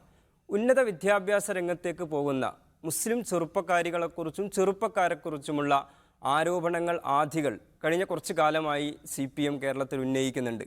CPM-ൻ്റെ സമുന്നതനായ നേതാവ് ശ്രീ അളമരം കരീം അദ്ദേഹം നടത്തിയ ഒന്നിലധികം പ്രഭാഷണങ്ങൾ ഈ വിഷയത്തിലുണ്ട്. ഇതേ കോഴിക്കോട് തന്നെ പ്രവർത്തിക്കുന്ന സിജി എന്ന് പറയുന്ന കൂട്ടായ്മ, ആ കൂട്ടായ്മ കേരളത്തിലെ ഉന്നത വിദ്യാഭ്യാസ രംഗത്തും നിർവഹിച്ചു കൊണ്ടിരിക്കുന്ന ദൗത്യം എന്താണ് എന്ന് കേരളത്തിന് അറിയാവുന്ന കാര്യമാണ്. അതിൻ്റെ ഒരു ആനുകൂല്യം, ആ ഏജൻസിയുടെ ആനുകൂല്യം ഒരു വേള കേരളത്തിലെ പിന്നോക്കം നിൽക്കുന്ന വിഭാഗങ്ങൾക്ക്, പ്രദേശങ്ങൾക്ക് കൂടുതൽ ലഭിക്കുന്നുണ്ടാവും എന്നതും ഒരു യാഥാർത്ഥ്യമാണ്. അതതിൻ്റെ പ്രഖ്യാപിത ലക്ഷ്യവുമാണ് എന്നാണ് ഞാൻ മനസ്സിലാക്കുന്നത്. ഈ സിജി ജമാഅത്തെ ഇസ്ലാമിയുടെ പോഷക സംഘടനയാണോ? സിജി ജമാഅത്തെ ഇസ്ലാമിയുടെ പോഷക സംഘടനയല്ല. സിജി ജമാഅത്തെ ഇസ്ലാമിയുടെ പോഷക സംഘടനയല്ല എന്ന് മാത്രമല്ല, സമൂഹത്തിലെ വിദ്യാഭ്യാസപരമായി പിന്നോക്കം നിൽക്കുന്ന മുഴുവൻ പ്രദേശങ്ങളെയും ജനവിഭാഗങ്ങളെയും വ്യക്തികളെയും സഹായിക്കുവാൻ, സപ്പോർട്ട് നൽകുവാൻ വേണ്ടിയുണ്ടായ ഒരു സ്വതന്ത്രമായ കൂട്ടായ്മയാണ്. ആ കൂട്ടായ്മയെ, ആ ഏജൻസിയെയാണ് വളരെ ഭീകരമായ സ്വഭാവത്തിൽ ശ്രീ അളമരം കരീം കേരളത്തിൽ ഒന്നിലധികം തവണ ക്യാമ്പയിൻ നടത്തി ചിത്രീകരിച്ചത് നമ്മളെല്ലാവരും കണ്ടതാണ്. ഇപ്പോൾ CPM-ൻ്റെ പാർട്ടി കോൺഗ്രസിൻ്റെ ഭാഗമായി തന്നെ നടന്ന ലോക്കൽ ബ്രാഞ്ച് സമ്മേളനങ്ങൾക്ക് പ്രഭാഷണ സിനോപ്സായി കൊടുത്ത ആ കാര്യത്തിൽ പറയുന്നത് നേരത്തെ അജിംസിയുടെ വായിക്കുകയുണ്ടായി. അപ്പോൾ ഉന്നത വിദ്യാഭ്യാസ രംഗത്തേക്ക് പോകുന്ന ചെറുപ്പക്കാരികളെക്കുറിച്ചുള്ള ഒരു ആധി CPM കേരളത്തിൽ പടച്ചുവിടുന്നുണ്ട്. ഷാക്കിർ, ഞാൻ ഒരു സംശയം ചോദിച്ചോട്ടെ. ഈ ഒരു നിരോധിത സംഘടനയാണല്ലോ സിമി, അതിന്റെ സഹോദര സംഘടനയാണെന്ന് കരുതിയാണോ ഈ സിജിക്കെതിരെ പറഞ്ഞിട്ടുണ്ടാവുക? ഒരു നാക്കുപിഴയായി കണ്ടുകൂടെ അതിന്? സിമിയും സിജിയും തമ്മിൽ പ്രത്യേകിച്ച് എന്താണ് ബന്ധം? അല്ല, അങ്ങനെ തെറ്റിദ്ധരിച്ചാണ്. ഇപ്പോൾ ജോർജൻ തോമസ് തെറ്റിദ്ധരിച്ചതുപോലെ നാക്കുപിഴ സംഭവിച്ചുകൂടെ? CPM പോലുള്ളൊരു സംഘടന, അതിൻ്റെ സമുന്നതരായ നേതാക്കൾ സാമൂഹികമായ വലിയ കാലുഷ്യമുണ്ടാകുന്ന, സംഘർഷമുണ്ടാകുന്ന ഇത്തരം പ്രസ്താവനകൾ ഒരു നാക്കുപിഴയായി സംഭവിക്കുന്നു എന്ന ലാഘവത്തിൽ കാണാൻ കഴിയില്ല. അങ്ങനെ സംഭവിക്കാനും പാടില്ലാത്തതാണ്. കാരണം നമ്മുടെ സമൂഹത്തിൽ ഇപ്പോൾ ഉണ്ടായിക്കൊണ്ടിരിക്കുന്ന മാറ്റങ്ങൾ, സമുദായങ്ങൾക്കിടയിൽ ഉണ്ടായിക്കൊണ്ടിരിക്കുന്ന മാറ്റങ്ങൾ, പലതരത്തിലുള്ള പ്രചാരണങ്ങൾ, ഇതെല്ലാം നിലനിൽക്കുന്ന ഒരു അന്തരീക്ഷമാണ് നമുക്കിപ്പോൾ ഉള്ളത്. അത് അറിയാവുന്ന പാർട്ടിയാണ് CPM, അത് അറിയാവുന്നവരാണ് നമ്മളെല്ലാവരും. അത്തരമൊരു അന്തരീക്ഷത്തിൽ എങ്ങനെ സംസാരിക്കണം, കാര്യങ്ങളെ എങ്ങനെ സമീപിക്കണം എന്നത് ഏത് പാർട്ടിക്കും, വിശിഷ്യ CPM-ന്, പ്രത്യേകിച്ചും ഭരണകക്ഷിയായതുകൊണ്ട് കൂടുതൽ ഉത്തരവാദിത്ത ബോധത്തോടു കൂടി കാര്യങ്ങളെ സമീപിക്കുകയും സംസാരിക്കുകയും ചെയ്യേണ്ടതുണ്ട് എന്നതാണ്. ആ ഒരു ഉത്തരവാദിത്ത ബോധം കഴിഞ്ഞ കുറച്ച് കാലങ്ങളായി ഇത്തരം വിഷയങ്ങളിൽ CPM പ്രകടിപ്പിക്കുന്നില്ല എന്ന് മാത്രമല്ല, പല രീതിയിൽ ഇസ്ലാമോഫോബിയയെ ഉത്തേജിപ്പിക്കുന്ന പ്രസ്താവനകൾ, പ്രതികരണങ്ങൾ CPM-ൻ്റെ ഭാഗത്തു നിന്ന് നിരന്തരം ഉണ്ടായിക്കൊണ്ടിരിക്കുന്നു. അതിൻ്റെ എത്രയോ ഉദാഹരണങ്ങൾ നമുക്ക് പറയാൻ കഴിയുന്നതാണ്. നമ്മളത് വായിച്ചും കേട്ടും അനുഭവിച്ചവരാണ്. കൊല്ലം ജില്ലയിലെ ആലപ്പാട്ട് ഖനന വിരുദ്ധ സമരം നടക്കുന്നു. ആ സമരത്തെക്കുറിച്ച് CPM-ൻ്റെ സമുന്നതനായ സംസ്ഥാന നേതാവ് സഖാവ് EP ജയരാജൻ പ്രസ്താവന നടത്തുന്നത് സമരക്കാർ മലപ്പുറത്തുകാരാണ് എന്നാണ്. സമരം നടക്കുന്നത് കൊല്ലത്താണ്. ഖനന വിരുദ്ധ സമരമാണ്. അത് ഒറ്റപ്പെട്ട സമരമല്ല. കേരളത്തിൽ പല സമയങ്ങളിലായി, പല സ്ഥലങ്ങളിലായി ഖനന വിരുദ്ധ സമരങ്ങൾ നടന്നിട്ടുണ്ട്. സമരക്കാർക്ക് അവരുടേതായ ന്യായങ്ങളുണ്ടാകും, സമരവിരുദ്ധർക്ക് അവരുടേതായ ന്യായങ്ങളുണ്ടാകും. പക്ഷേ ആ സമരത്തെ അതിൻ്റെ മെറിറ്റിൽ സമീപിക്കുന്നതിന് പകരം CPM-ൻ്റെ സമുന്നതനായ ഒരു നേതാവ് പറയുന്നു സമരക്കാർ മലപ്പുറത്തുകാരാണ്. അങ്ങനെ പ്രത്യേകമായി പ്രയോഗിക്കുന്നതിൻ്റെ പിന്നിൽ രാഷ്ട്രീയം എന്താണ് എന്നത് വളരെ വ്യക്തമാണ്. അത്തരം നിരവധി ഉദാഹരണങ്ങൾ അതിനെ പല രീതിയിൽ വ്യാഖ്യാനിക്കാവുന്ന, ഒരുപക്ഷെ ഡയറക്റ്റ് പരാമർശമായിരിക്കില്ല, പല രീതിയിൽ തെറ്റിദ്ധാരണ ഉണ്ടാക്കുന്ന പരാമർശങ്ങൾ രാഷ്ട്രീയ നേതൃത്വത്തിൻ്റെ ഭാഗത്തുനിന്നുണ്ടാകുന്നുണ്ട്. ആ ഇസ്ലാമോഫോബിയ വളർത്തുന്നുണ്ട്. അതിൻ്റെ ഗുണങ്ങൾ ആർക്കൊക്കെ ലഭിക്കുന്നുണ്ട്. ഞാൻ മടങ്ങി വരാം ഷാക്കിറിലേക്ക്. ശ്രീ ഷൈജു ആന്റണി, ഇവിടെ ജോർജൻ തോമസിന് സംഭവിച്ചത് നാക്കുപിഴയാണ് എന്ന വിശദീകരണം എത്രമാത്രം വിശ്വസനീയമാണ്? കാരണം അദ്ദേഹം ഒരു ഡോക്യുമെന്റിനെ ആധാരമാക്കിയാണ് ആ പ്രസ്താവന നടത്തുന്നത്. അദ്ദേഹം അത് കോട്ട് ചെയ്യുന്നുണ്ട് എന്ന് മാത്രമല്ല, അദ്ദേഹം അത് വിശദീകരിക്കുന്നുണ്ട്. അദ്ദേഹത്തിൻ്റെ വ്യാഖ്യാനത്തിൻ്റെ ഉദ്ദേശം പോലും അദ്ദേഹം തുറന്നു പറയുന്നു. ക്രൈസ്തവ സമൂഹവുമായി CPM അടുത്ത് നിൽക്കുന്നൊരു സമയമാണ്. അത്തരം കാര്യങ്ങൾക്ക് ഒരു വിഘാതമായ ഒന്നായി പോയി ഈ പറയുന്ന വിവാദമായ വിവാഹം എന്ന് അദ്ദേഹം വിശദീകരിക്കുകയും ചെയ്യുന്നു. വളരെ സത്യസന്ധമായ തുറന്ന ഒരു പ്രസ്താവനയാണത്. അതിന് നാക്കുപിഴയായി കാണണമോ, അതല്ല ഈ അദ്ദേഹം പറഞ്ഞ രീതി മാറിപ്പോയി, തുറന്നു പറഞ്ഞുപോയി, അങ്ങനെ കാണണമോ? അജിംഷെ, ഒന്ന്, ഈ വിഷയവുമായി ബന്ധപ്പെട്ട് രാഷ്ട്രീയ സംവാദങ്ങളും പ്രസ്താവനകളും എല്ലാം നമ്മൾ വളരെ സൂക്ഷ്മമായി കാണുന്നതാണ്. അതുകൊണ്ട് തന്നെ ഒരു പക്വതയാർന്ന രാഷ്ട്രീയ നേതാവാണെങ്കിൽ ഈ ജോർജൻ തോമസ് എന്ത് ചെയ്യുമായിരുന്നു? അദ്ദേഹം ഈ കുട്ടിയെ കേട്ട്, ഈ കുട്ടിയുടെ കാമുകനെ കേട്ട്, ഈ കുട്ടിയുടെ പിതാവിനെ കണ്ട്, പിതാവുമായി സംസാരിച്ച് എന്താണ് യഥാർത്ഥത്തിൽ സംഭവിച്ചതെന്ന് ഇന്നും അറിയാത്ത, ഇപ്പോഴും അറിയാത്ത ഒരു പിതാവ് അവിടെ നിൽക്കുകയാണ്. അങ്ങനെ ഒരു പക്വതയുള്ള, പ്രത്യേകിച്ച് ഒരു XMLA, ഇങ്ങനെ ഒരു പക്വതയുള്ള ഒരു നേതാവായിരുന്നെങ്കിൽ വളരെ കൃത്യമായി ഇതിനകത്ത് ഇടപെടുകയും എന്താണ് സംഭവിച്ചതെന്ന് അദ്ദേഹം കൃത്യമായി മനസ്സിലാക്കുകയും ആ മനസ്സിലാക്കിയ വിവരം വളരെ വേദനിച്ച് നിൽക്കുന്ന, മനോവേദനയോടുകൂടി നിൽക്കുന്ന ഈ പെൺകുട്ടിയുടെ കുടുംബത്തെ അറിയിക്കുകയും ചെയ്യുമായിരുന്നു. ആ പെൺകുട്ടിയുടെ കുടുംബത്തോട് ഇന്ന പോലെയാണ് സംഭവിച്ചിരിക്കുന്നത്, നിങ്ങൾ ആധിപ്പെടുന്നത് പോലെ ഒന്നും ഇവിടെ സംഭവിച്ചിട്ടില്ല, അല്ലെങ്കിൽ നിങ്ങൾ ആദ്യപ്പെടുന്ന പോലെ എന്തോ സംഭവിച്ചിട്ടുണ്ട് എന്താണെന്ന് കൃത്യമായ ബോധ്യം ഈ ജോർജ് എം തോമസ് ആദ്യം ഉണ്ടാക്കുമായിരുന്നു. അപ്പൊ അദ്ദേഹത്തിന്റെ പക്വത ഇവിടെ സംശയിക്കപ്പെടേണ്ടത് തന്നെയാണ്. ഇനി അത് പക്വത സംശയിക്കപ്പെടുന്നത് കൊണ്ടാണോ എന്നുള്ളതാണ് നമ്മൾ ആദ്യം സംശയിക്കേണ്ട ഒരു കാര്യം. കാരണം എന്തെന്നറിയാം, ജോർജ് എം തോമസിനെ പോലെയുള്ള ഒരു ക്രിസ്ത്യാനിയായ ഒരു രാഷ്ട്രീയ നേതാവിന് ഇപ്പോഴത്തെ നിലയിൽ ലവ് ജിഹാദിനെ എതിർക്കാതെ ക്രിസ്ത്യൻ സമൂഹത്തിന്റെ ഇടയിൽ പിടിച്ചു നിൽക്കാനാവില്ല എന്നൊരു തോന്നലുണ്ടോ? ഈ ലവ് ജിഹാദ് എന്ന് പറയുന്ന ഒരു സംഭവം ഉണ്ടെന്ന് പറയാതെ ക്രൈസ്തവ സഭാ വിഭാഗങ്ങൾക്കിടയിൽ എനിക്ക് പിടിച്ചു നിൽക്കാൻ പറ്റില്ല. സത്യം അതല്ലെന്ന് എനിക്കറിയാം, പക്ഷെ എനിക്ക് പിടിച്ചു നിൽക്കാൻ പറ്റില്ല. അങ്ങനെ ഞാൻ ഒരു വെപ്രാളപ്പെടുന്ന അവസ്ഥയിലാണ്. ഒരു പക്ഷേ ഈ ജോസ് കെ മാണി പോലും അങ്ങനത്തെ ഒരു അവസ്ഥയിലാണ്. അദ്ദേഹത്തിന് വിവരമില്ലാഞ്ഞിട്ടല്ല, അദ്ദേഹത്തിന് കൃത്യമായ ബോധ്യമൊക്കെ ഉണ്ട്. പക്ഷേ ഇത് പറയുന്നതാണ് രാഷ്ട്രീയ നേട്ടം എന്ന് കരുതുന്നിടത്ത് നമ്മൾ കേരള സമൂഹം എത്രമാത്രം പുറകോട്ട് നടക്കുന്നു എന്ന് നമ്മൾ ചിന്തിച്ചു തുടങ്ങേണ്ടതാണ്. അവിടെയാണ് നമ്മുടെയൊക്കെ പ്രശ്നം.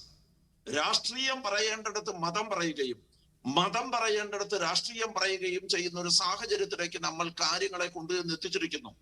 സ്നേഹത്തിലും പ്രണയത്തിലും പോലും മതം കലർത്തുന്നു, നമ്മുടെ ഭക്ഷണത്തിൽ മതം കലർത്തുന്നു, നമ്മൾ ചിന്തിക്കുന്നതിൽ മതം കലർത്തുന്നു. അങ്ങനെ സകലയിടത്തും മതം കലർത്തുകയും ഈ പരിണിത പ്രജ്ഞരായ രാഷ്ട്രീയ നേതാക്കൾക്ക് പോലും ഇതിൽ നിന്ന് വിട്ടുനിൽക്കാനാവാത്ത ഒരു സാഹചര്യം കേരളത്തിൽ സംജാതമായിരിക്കുന്നു എന്ന് നമ്മൾ മനസ്സിലാക്കേണ്ടതുണ്ട്.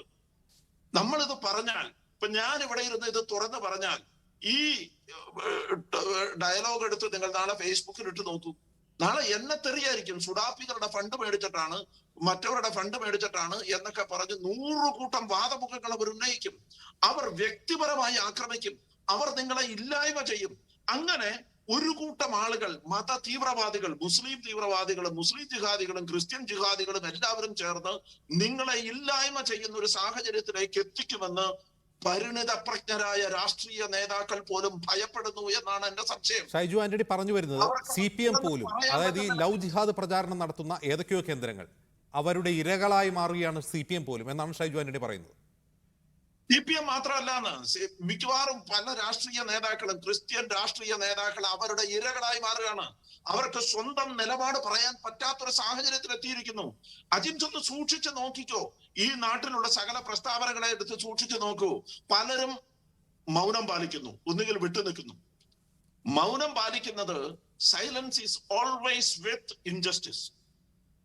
മൗനം പാലിക്കുന്നത് എന്തായാലും ഇൻജസ്റ്റിസിനോട് കൂടി, അനീതിയോടുകൂടെ നിൽക്കുന്നു എന്ന് പറയുന്നതിന് തുല്യമാണെന്ന് വിശ്വസിക്കുന്ന ഒരാളാണ് ഞാൻ. ശരി ശരി ഷൈജു ആന്റണി, ഞാൻ മടങ്ങി വരാം. ഞാൻ കെന്നഡിയിലേക്ക് വരാം. അതിന് മുമ്പ് ഒരു ചെറിയ ഇടവേള.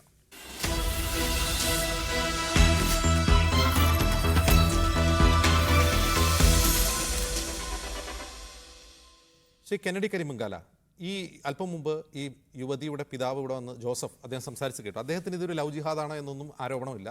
അദ്ദേഹത്തിൻ്റെ കുട്ടിയെ ഈ കടം വാങ്ങിയ പൈസ തിരിച്ചു ചോദിച്ചപ്പോൾ തട്ടിക്കൊണ്ടുപോയി എന്നാണ് അദ്ദേഹം ഇപ്പോൾ ഉറച്ചു വിശ്വസിക്കുന്നത്. അത്തരം ഒരു ആരോപണം അദ്ദേഹം ഉന്നയിക്കുന്നില്ല. പക്ഷേ ഇത് ലവ് ജിഹാദാക്കി മാറ്റിയത് ജോർജ് എം തോമസിൻ്റെ പരസ്യ പ്രസ്താവനയാണ്.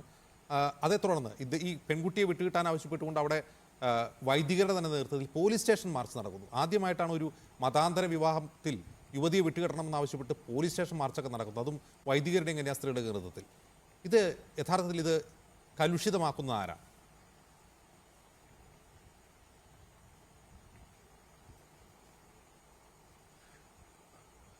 അജിംസെ, ഇതുപോലൊരു വിഷയം, ഇത്ര ഗൗരവമായ ഒരു വിഷയം ചർച്ച ചെയ്യുന്ന ഈ സമയത്ത് ഏതാണ്ട് ഒരു 1/4 മണിക്കൂറോളം എന്നെ ഇവിടെ കുത്തിയിരുത്തിച്ചത് ശരിയായില്ല, മര്യാദയായില്ല. ഇനി ഞാൻ വാ തുറക്കുമ്പോൾ അപ്പം മുതൽ അജിംസ് എന്നെ കഷ്ടിച്ച് തുടങ്ങരുത്. എന്നെ സംസാരിക്കാൻ അനുവദിക്കണം. തീർച്ചയായിട്ടും. കാരണം ഇത്രയും നേരം ഞാൻ കേട്ടോണ്ടിരുന്നു. ഇന്ന് പോലും അതായത് സീറോ മലബാർ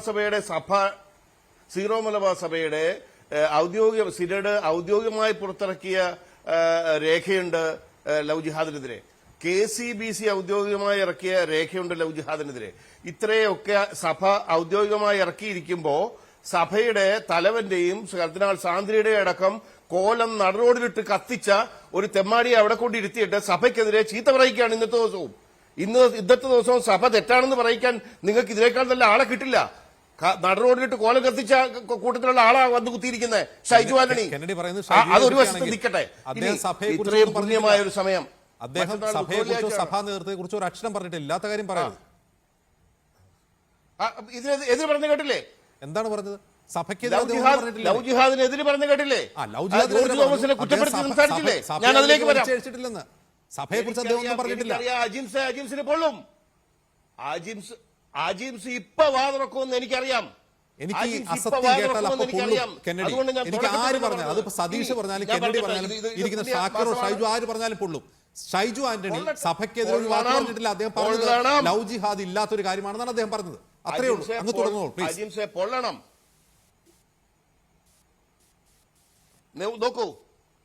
നോക്കൂ ഇത് ഇന്ന് ബുധനാഴ്ചയായി, മറ്റന്നാൾ ദുഃഖവെള്ളിയാണ്, നാളെ പെസഹ വ്യാഴമാണ്. ക്രിസ്ത്യാനികളെ സംബന്ധിച്ചോളം പീഡാനുഭവത്തിന്റെ വാരമാണ്. മുസ്ലിംസിനെ സംബന്ധിച്ചാണെങ്കിലും പുണ്യമാസമാണ്. ഇതുപോലെ ഒരു സമയത്ത് ഇതുപോലൊരു വിഷയം ഉയർന്നു വന്നത് ഖേദകരമാണ്. പക്ഷേ നമ്മൾ എന്താന്ന് പറഞ്ഞാൽ എല്ലാവരും കൂടി ജോർജ് തോമസിനെ അങ്ങ് തീർത്തു കളയുന്ന മട്ടിലാണ്. ഇന്നവിടെ വൈദികരടങ്ങുന്ന ആളുകൾ പോലീസ് സ്റ്റേഷൻ മാർച്ച് നടത്തിയെങ്കിൽ അവിടുത്തെ ലോക്കലായ സ്ഥിതി എന്താണെന്ന് മനസ്സിലാക്കണം.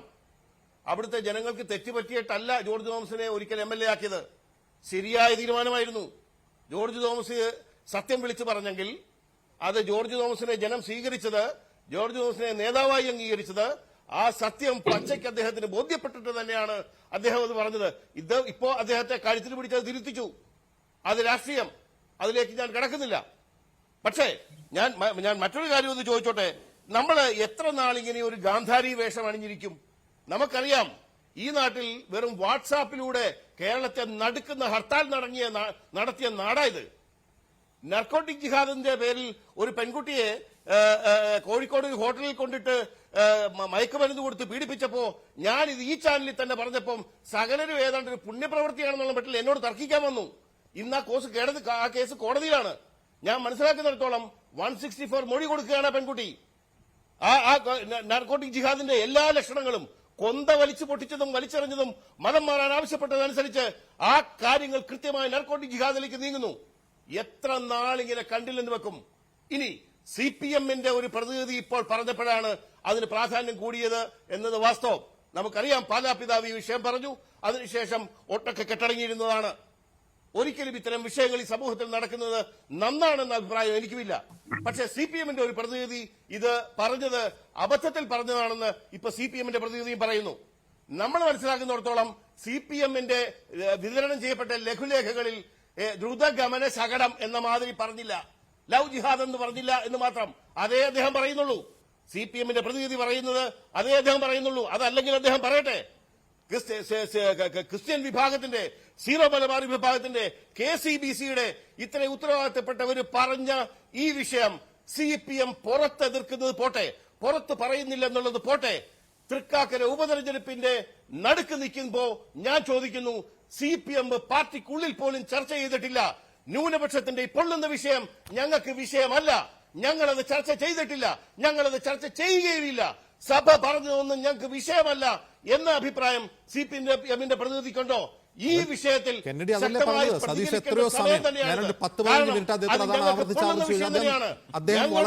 കാറ്റഗറിക്കലായിട്ട് അത് നിഷേധിക്കുകയാണ്. പിന്നെ എന്തിനാണ് പിന്നെ ആവർത്തിച്ച് ചോദിക്കുന്നത് അദ്ദേഹത്തോട്?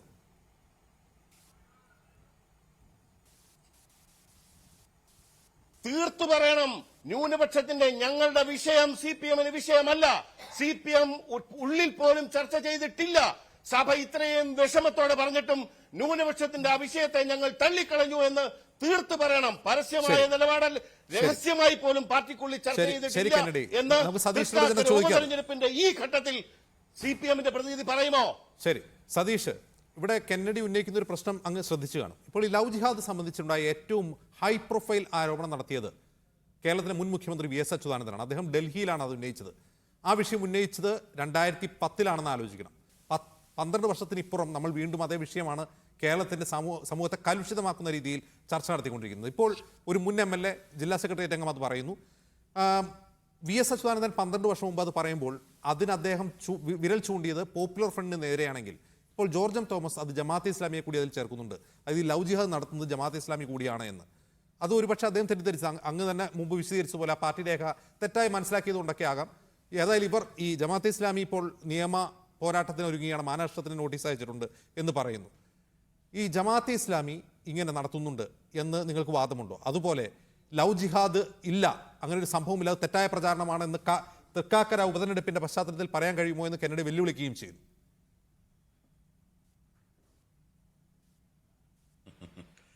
ഇത് ഞാൻ എൻ്റെ ആദ്യ വർത്തമാനത്തിൽ തന്നെ വളരെ വ്യക്തമായി പറഞ്ഞു. ലവ് ജിഹാദ് എന്ന് പറയുന്നത് എവിടെ നിന്ന് ഉയരുന്ന മുദ്രാവാക്യമാണ് എന്നുള്ളത് വളരെ വ്യക്തമായി ഞങ്ങൾ ചൂണ്ടിക്കാണിക്കുന്നുണ്ട്. കേരളീയ സമൂഹത്തിന് നല്ല ബോധ്യമുണ്ട്, ഇന്ത്യൻ സമൂഹത്തിന് ബോധ്യമുണ്ട്. അത് RSSന്റെ കേന്ദ്രത്തിൽ നിന്ന് വരുന്നതാണ്, RSS പടച്ചുവിടുന്നതാണ്. അവർ ലക്ഷ്യം വയ്ക്കുന്നത് മതപരമായ വിഭജനമാണ്. അതിൽ മുസ്ലിം മാത്രമല്ല കേട്ടോ, അങ്ങനെ ധരിച്ചു പോകരുത്. വടക്കേന്ത്യൻ സംസ്ഥാനങ്ങളിൽ ഇതിന്റെ പേരിൽ വേട്ടയാടുന്നത് ക്രിസ്ത്യാനികളെയാണ്. ഇപ്പൊ മധ്യപ്രദേശിനകത്തെ ഒരു ക്രിസ്ത്യൻ ആരാധനാ കേന്ദ്രങ്ങളിലേക്ക് ഇടിച്ചു കയറുന്നത് നമ്മൾ കണ്ടല്ലോ. കർണാടകയിൽ ഉൾപ്പെടെ കഴിഞ്ഞ ക്രിസ്തുമസ് രാത്രിയിൽ RSS നടത്തിയിട്ടുള്ള ആക്രമണങ്ങൾ നമ്മൾ കണ്ടല്ലോ. മതപരമായ വിഭജനം എന്ന പ്രയോഗത്തിന് അത് മുസ്ലിമിനോട് മാത്രമാണ് എന്ന് കരുതരുത്. അത് ക്രിസ്ത്യാനിക്ക് നേരെയും RSS തൊടുത്തുവിടുന്നതാണ് എന്ന് കാണണം. അത് അവരുടെ ഒരു പ്രത്യയശാസ്ത്ര കാഴ്ചപ്പാടാണ്. അത് വിചാരധാര വായിച്ചാൽ കാണും. ആന്തരിക ഭീഷണികൾ എന്താണെന്ന് അവർ എഴുതി വെച്ചിട്ടുണ്ട്. നമ്മൾ തർക്കിക്കണ്ട. അതിൽ 1 മുസ്ലിമും 2 ക്രിസ്ത്യാനിയും 3 കമ്മ്യൂണിസ്റ്റുകൾ എന്നെല്ലാം പറഞ്ഞിട്ടുണ്ട്. അപ്പൊ അതിനുവേണ്ടി അവർ പടച്ചുവിടുന്ന സമർത്ഥമായ മുദ്രാവാക്യാണ്. അതല്ലാണ്ട് തൃക്കാക്കരയുടെ മുദ്രാവാക്യം അല്ല അത് എന്നാണ് എനിക്ക് വിനീതമായി പറയാനുള്ളത്. 2, ഇവിടെ ജമായത്തെ ഇസ്ലാമിയുടെ നേതാവ് ചില കാര്യങ്ങൾ പറഞ്ഞു. അതിൽ CPMന്റെ പ്രതിസന്ധിയുടെയും മറ്റു കാര്യങ്ങളെ സംബന്ധിച്ച് അദ്ദേഹം പറഞ്ഞു.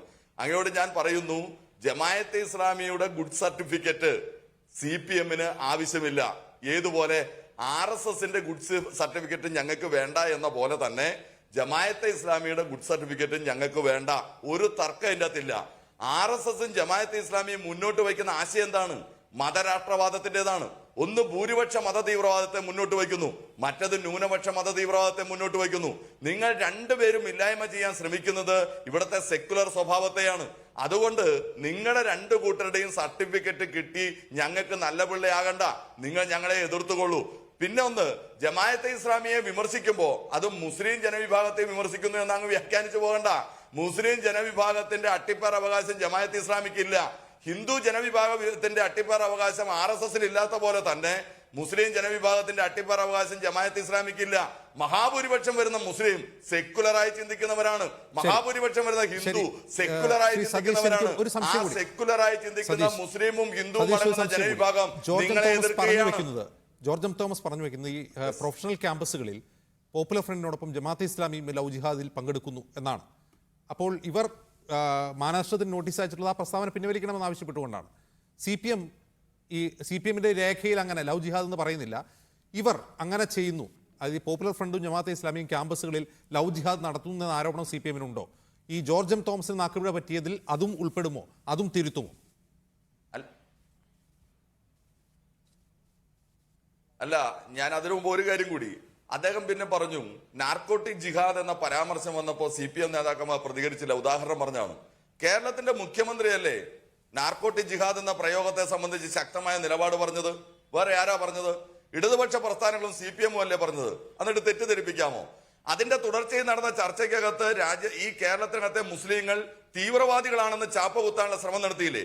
അതിന് ISയിലേക്ക് റിക്രൂട്ട് ചെയ്ത് കൊണ്ടുപോകുന്നത് മുസ്ലിങ്ങളുടെ കാര്യങ്ങളെ സംബന്ധിച്ചുള്ള ചർച്ചകൾ വന്നില്ലേ? അന്നേരമല്ലേ നിയമസഭയ്ക്കകത്ത് രേഖകളെ ഉദ്ധരിച്ചുകൊണ്ട് കേരളത്തിന്റെ മുഖ്യമന്ത്രി മുസ്ലിം ജനവിഭാഗത്തിനെ ഇസ്ലാമോഫോബിയ വളർത്തിക്കൊണ്ട് മതപരമായ വിഭജനത്തിന് ലക്ഷ്യം വയ്ക്കുന്ന നീക്കത്തെ ചെറുത്തുകൊണ്ട് രേഖകളോടെ സംസാരിച്ച് കേരളത്തിന്റെ മുഖ്യമന്ത്രിയല്ലേ? അദ്ദേഹം ചൂണ്ടിക്കാണിച്ച് പറഞ്ഞില്ലേ, 100 പേര് പോയതിന്റെ കണക്കുകൾ സൂചിപ്പിച്ച് 72 പേരും പോയത് വിദേശത്ത് ജോലി ചെയ്യുന്നതിന്റെ ഭാഗമായി അവിടെ നിന്ന് പോയവരാണെന്ന് ചൂണ്ടിക്കാണിക്കപ്പെട്ടില്ലേ? അത് മുസ്ലിം ജനവിഭാഗങ്ങളിൽ അകത്ത് മറ്റാരെ മതം മാറ്റിക്കൊണ്ടുപോയതല്ല എന്നുള്ളത് ഓരോ കണക്കുകൾ സഹിതം വ്യക്തമാക്കിയില്ലേ?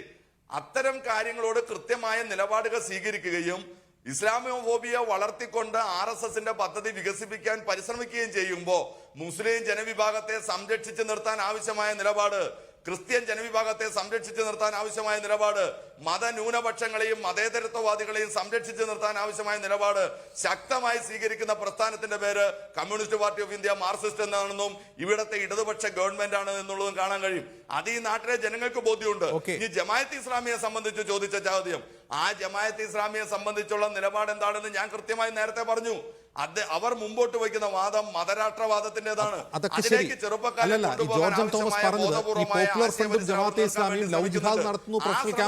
തുറന്നു കാണിക്കും, എതിർക്കും. ഇവർ ലവ് ജിഹാദ് നടത്തുന്നു പ്രൊഫഷണൽ ക്യാമ്പസുകളിൽ എന്ന വാദം CPMനുണ്ടോ? അല്ല, ഞാനതിന് വ്യക്തമായി പറഞ്ഞല്ലോ. ഞങ്ങൾ ലവ് ജിഹാദ് ഈ രാജ്യത്തിനകത്ത് നിലനിൽക്കുന്ന ഒന്നല്ല, അത് RSSന്റെ പദ്ധതിയാണെന്ന് ചൂണ്ടിക്കാണിച്ചു. ശരി, പിന്നെ എന്താണ് ആ ചോദ്യത്തിന് പ്രസക്തി ഇരിക്കുന്നത്? അപ്പോൾ ജോർജ് തോമസ് പറഞ്ഞ ആ വാക്കുകൂടി തിരുത്തുകയാണ് CPM. ആശയഗതികളെ മുമ്പോട്ട് വയ്ക്കുന്നവരുണ്ട്. അതിൽ ജമാഅത്ത് ഇസ്ലാമിയും RSSും ഉണ്ട്. അത് ഞങ്ങൾ തുറന്നു കാണിക്കും. ശരി ശരി, ശ്രീ ടി ഷാക്കിർ ഇവിടെ പറഞ്ഞല്ലോ തിരുത്തപ്പെട്ടതിൽ നിങ്ങൾക്കെതിരായ പരാമർശവുമുണ്ട്, പിന്നെ എന്തിനാണ് വക്കീൽ നോട്ടീസ്? യഥാർത്ഥത്തിൽ ജോർജ് തോമസ് കേരളത്തിൻ്റെ ഒരു സാമൂഹിക അന്തരീക്ഷത്തെ കലുഷിതമാക്കുന്ന വലിയൊരു ആരോപണമാണ് സമൂഹത്തിൽ ഉയർത്തിയിരിക്കുന്നത്. കേരളത്തിൻ്റെ ഒരു സാമൂഹികമായ പ്രത്യേകത നമുക്കൊക്കെ അറിയാവുന്നതുപോലെ സമൂഹങ്ങൾക്കിടയിൽ, മതസമൂഹങ്ങൾക്കിടയിൽ വലിയ ബന്ധങ്ങളുള്ള, ആഴത്തിൽ ബന്ധങ്ങളുള്ള, ചരിത്രപരമായ ബന്ധങ്ങളുള്ള ഒരു സമൂഹമാണ് കേരളീയ സമൂഹം. ആ സാമൂഹിക ബന്ധങ്ങളെ സംഘർഷത്തിലേക്ക് വഴിതിരിച്ചു വിടുന്ന വളരെ നിരുത്തരവാദപരമായ ഒരു സമീപനമാണ്, പ്രസ്താവനയാണ് ജോർജ് തോമസിൻ്റെ പ്രസ്താവന. അദ്ദേഹം ലവ് ജിഹാദ് ആരോപിച്ചു എന്ന് മാത്രമല്ല, ഇത് പാർട്ടി രേഖകളിലുണ്ടെന്ന് പറയുന്നു. ജമാഅത്തെ ഇസ്ലാമി അതിൽ ബോധപൂർവമായ ശ്രമങ്ങൾ നടത്തുന്നുണ്ട് എന്ന് ആരോപിക്കുകയും ചെയ്യുന്നു. അപ്പോൾ സമാനമായ ആരോപണങ്ങൾ ഞാൻ നേരത്തെ ഇവിടെ ഉദ്ധരിക്കുകയുണ്ടായി. സാമൂഹികമായ സംഘർഷങ്ങൾക്ക് നിമിത്തമാകുന്ന സമാനമായ നിരുത്തരവാദപരമായ ആരോപണങ്ങൾ CPMൻ്റെ നേതാക്കളുടെ ഭാഗങ്ങളിൽ നിന്ന് നേരത്തെയും സംഭവിച്ചിട്ടുണ്ട്. ഇത് കേരളത്തിൽ ആവർത്തിക്കാൻ പാടില്ലാത്തതാണ്. CPM എന്നത് കേരളം ഭരിക്കുന്ന പാർട്ടിയാണ്. കേരളത്തിന്റെ മുഖ്യമന്ത്രി തന്നെ അത്തരം വ്യാജ പ്രചാരണങ്ങളുടെ മുന്നിയൊടിക്കുന്ന വിധം മറുപടി നൽകിയിട്ടുണ്ട് നിയമസഭയിലും പുറത്തുമെന്നാണ് സതീഷ് പറയുന്നത്. അത് ഒരേ സമയം ഇരട്ട റോളിൽ അഭിനയിക്കുകയാണ് CPM എന്ന് പറയാതെ വയ്യ. നാർക്കോട്ടിക് ജിഹാദ് എന്ന പ്രയോഗം നടത്തിയ പുരോഹിതനെ CPMൻ്റെ സംസ്ഥാന കമ്മിറ്റി അംഗം, മന്ത്രിസഭാ അംഗം സന്ദർശിക്കുന്നു. അദ്ദേഹം പണ്ഡിതനാണെന്ന് പ്രഖ്യാപിക്കുന്നു. അദ്ദേഹത്തെ എതിർക്കുന്നവർ, ആ പ്രസ്താവനയെ എതിർക്കുന്നവർ തീവ്രവാദികൾ മാത്രമാണ് എന്ന് പ്രസ്താവിക്കുന്നു. ആ പ്രസ്താവനയും ആ സന്ദർശനവും കേരളത്തിൽ ഇന്നും നിലനിൽക്കുന്നുണ്ട്. ആ പ്രസ്താവന നടത്തിയ, ഒരുപക്ഷേ ഈ അടുത്ത കാലത്ത് കേരളത്തിൻ്റെ ഒരു സാമൂഹിക അന്തരീക്ഷത്തെ ഇത്രമേൽ വിഭജിക്കാൻ കാരണമായ അതിഭീകരമായ പ്രസ്താവന നടത്തിയ അദ്ദേഹത്തിനെതിരെ എന്തെങ്കിലും നിയമ നടപടി പാർട്ടി ഭരണകൂടം, കേരള സർക്കാർ സ്വീകരിച്ചതായി നമ്മുടെ അറിവിലില്ല. മുഖ്യമന്ത്രി മറ്റു തരത്തിൽ അതിന് പ്രസ്താവന നടത്തി, അത് സ്വാഗതാർഹമാണ്. പക്ഷെ ഭരിക്കുന്ന ഒരു പാർട്ടി ചെയ്യേണ്ടുന്നത് ഇങ്ങനെയല്ല, ഇത്ര നിരുത്തരവാദപരമായി പെരുമാറരുത് എന്നാണ് കേരളീയ സമൂഹത്തിന് പറയാനുള്ളത്. ഒരേ സമയം വേട്ടക്കാരോടൊപ്പം വേട്ടയാടുന്നു, ഇരകളോടൊപ്പം നിന്ന് ഓടുന്നു എന്ന സമീപനം CPM ഇത്തരം പ്രശ്നങ്ങളിൽ സ്വീകരിക്കുന്നുണ്ട് എന്നത് യാഥാർത്ഥ്യമാണ്. ശരി, ശ്രീ ഷൈജു ആന്റണി, എനിക്ക് ചോദിക്കാനുള്ള ഒരൊറ്റ ചോദ്യം. ഇവിടെ ടി ഷാക്കിർ പറയുന്നത് ഒരേ സമയം വേട്ടക്കാരനോടൊപ്പം ഓടുകയും വേട്ടക്കാരനോടൊപ്പം വേട്ടയാടുകയും ഇരയോടൊപ്പം ഓടുകയും ചെയ്യുകയാണെന്നാണ്. അത് താൽക്കാലികമായ ചില രാഷ്ട്രീയ നേട്ടങ്ങൾ ചില മണ്ഡലങ്ങളിലെങ്കിലും ഉണ്ടാകുമെന്ന് കരുതി ഒരുതരം അടവ് നയം CPM സ്വീകരിക്കുന്നു എന്ന ആക്ഷേപം ഷൈജുവിനുണ്ടോ? തീർച്ചയായിട്ടും എനിക്കുണ്ട് കേട്ടോ. ഞാനത് പറയാതിരിക്കാൻ വയ്യ. ഞാൻ നേരത്തെ തന്നെ അത് സൂചിപ്പിച്ചതാണ്. ഇതൊരു തരം അടവ് നയമാണ്. മുഖ്യമന്ത്രി വളരെ വ്യക്തമായി കണക്കുകൾ ഉദ്ധരിച്ച് പറയാനുള്ളത് വളരെ വ്യക്തമായി പറയുകയും ശ്രീ VN വാസവൻ ബിഷപ്പിനെ കാണാൻ പോവുകയും അതിനുശേഷം പുറത്തു വന്ന് ബിഷപ്പ് ഒരു പണ്ഡിതനാണെന്നും ബിഷപ്പിനെ എതിർക്കുന്നവരെല്ലാവരും തീവ്രവാദികളെ പോലെ പെരുമാറുന്നവരാണെന്നും ചിന്തിക്കുന്നവരാണെന്നും ഒക്കെ പറയുമ്പോൾ എന്താണ് നമ്മൾ അതിൽ നിന്ന് മനസ്സിലാക്കേണ്ടത്? അതായത് പൊതുസമൂഹത്തോട് നമ്മൾ ഒരു കാര്യം പറയുന്നു, അതായത് മുസ്ലിം സമൂഹത്തെ നമ്മൾ പ്രീതിപ്പെടുത്താൻ മറ്റൊരു വഴിക്ക് ശ്രമിക്കുന്നു. ക്രിസ്ത്യൻ സമൂഹത്തെ നമ്മൾ രഹസ്യമായി പോയി പ്രീതിപ്പെടുത്തുന്നു. ക്രിസ്ത്യൻ സമൂഹത്തോട് അല്ലെങ്കിൽ ഇത് ലവ് ജിഹാദ് ഉണ്ട് എന്ന് ആരോപിക്കുന്നവരോട് ഈ ആരോപണങ്ങൾ തുടർന്നോട്ടെ എന്നൊരു നിലപാട് സ്വീകരിക്കുന്നു. ആദ്യം മനസ്സിലാക്കേണ്ട ഏറ്റവും പ്രധാനപ്പെട്ട കാര്യം, ഈ ആരോപണം, ഇത്തരമൊരു പ്രചാരണം ഈ സമൂഹത്തിൽ നിലനിൽക്കാൻ തുടങ്ങിയിട്ട് കാലങ്ങളേറെയായി. എന്നാൽ ഇതിനൊരു അന്ത്യം വരുത്തണമെന്ന് ഇച്ഛാശക്തിയോടുകൂടി CPMോ അല്ലെങ്കിൽ ഏതെങ്കിലും രാഷ്ട്രീയ കക്ഷി തീരുമാനിച്ചതായി നമ്മളുടെ മുന്നിലില്ല. എങ്ങനെയാണ് ഒരു ഇച്ഛാശക്തിയോടുകൂടി തീരുമാനിക്കുക? എന്തുകൊണ്ടാണ് നിങ്ങൾ ഇത് പറയുന്നത്? ഈ പറയുന്നതിന്റെ പുറകിലെ കാരണം എന്താണ്? ഈ സർക്കാർ മിഷണറിക്ക് ഇതെല്ലാം അന്വേഷിക്കാനുള്ള സൗകര്യമുണ്ടല്ലോ. എന്തുകൊണ്ടാണ് അന്വേഷിക്കാത്തത്? ഇതാ ഇപ്പോൾ അതിന്റെ ഇരയായിരിക്കുന്നത് ഒരു മാർക്സിസ്റ്റ് പാർട്ടിയുടെ നേതാവാണ്. CPMന്റെ നേതാവിന് പോലും താൻ പ്രണയിച്ച ഒരു പെൺകുട്ടിയെ വിവാഹം കഴിക്കാൻ പറ്റാത്ത ഒരു സാഹചര്യത്തിൽ എത്തിയിരിക്കുന്നു. ശരി, അതായത് ഈ വിദ്വേഷ പ്രചാരണം ആരെയൊക്കെയാണ് ബാധിക്കുക എന്നുള്ളത് വ്യക്തമല്ല. എല്ലാവരെയും ബാധിക്കുന്ന തരത്തിലുള്ള ഒരു വിദ്വേഷ പ്രചാരണമാണെന്നാണ് ഷൈജു ആന്റണി പറയുന്നത്. ശ്രീ കെന്നഡി കരിമ്പിങ്കാല, ഈ നാർക്കോട്ടിക് ജിഹാദൊക്കെ മുഖ്യമന്ത്രി തന്നെ തള്ളിപ്പറഞ്ഞതാണ്. ഇത്തരം അസംബന്ധങ്ങൾ പറയരുത് എന്ന് അദ്ദേഹം വളരെ അസന്ദിഗ്ധമായി ആവശ്യപ്പെട്ടതാണ്. പക്ഷേ ഒരു വർഷത്തിന് ശേഷവും നിങ്ങൾ അത് തന്നെ പറഞ്ഞുകൊണ്ടിരിക്കുന്നു. കെന്നഡി, വളരെ ചുരുക്കി.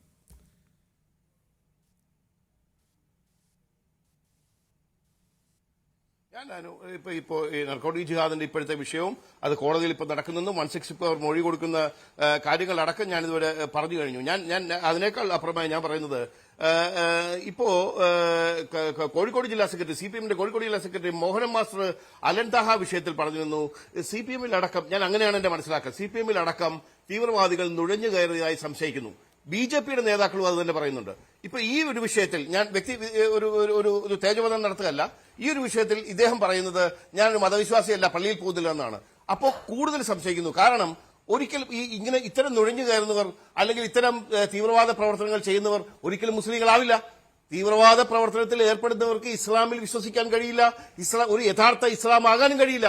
അപ്പൊ അതുകൊണ്ട് തന്നെ നുഴഞ്ഞുകയറ്റക്കാരുണ്ടെന്നും ഇത്തരത്തിലുള്ള പ്രവർത്തനങ്ങൾ നടക്കുന്നുണ്ട് എന്നും ഈ പെൺകുട്ടിയുടെ അപ്പനടക്കം അല്ലെങ്കിൽ ആ പ്രദേശത്തുള്ള പുരോഹിതരടക്കം ആ നാട്ടുകാർ ഒന്നടങ്കം വിശ്വസിച്ചാൽ അതിൽ തെറ്റ് പറയാൻ കഴിയുമോ? നടക്കുന്നില്ല എന്ന് BJP നേതാക്കൾ പണം കടം വാങ്ങി തിരിച്ചു ചോദിക്കാൻ നാളെ തട്ടിക്കൊണ്ടുപോയെന്ന് മാത്രമാണ്. ഈ തട്ടിക്കൊണ്ടുപോയാളെ തീവ്രവാദിയെന്നോ നുഴഞ്ഞേറ്റക്കാരെന്നോ ആ പെൺകുട്ടിയുടെ കുടുംബം ആരോപിക്കുന്നില്ല. ഇല്ലാത്ത കാര്യം പറയരുത്.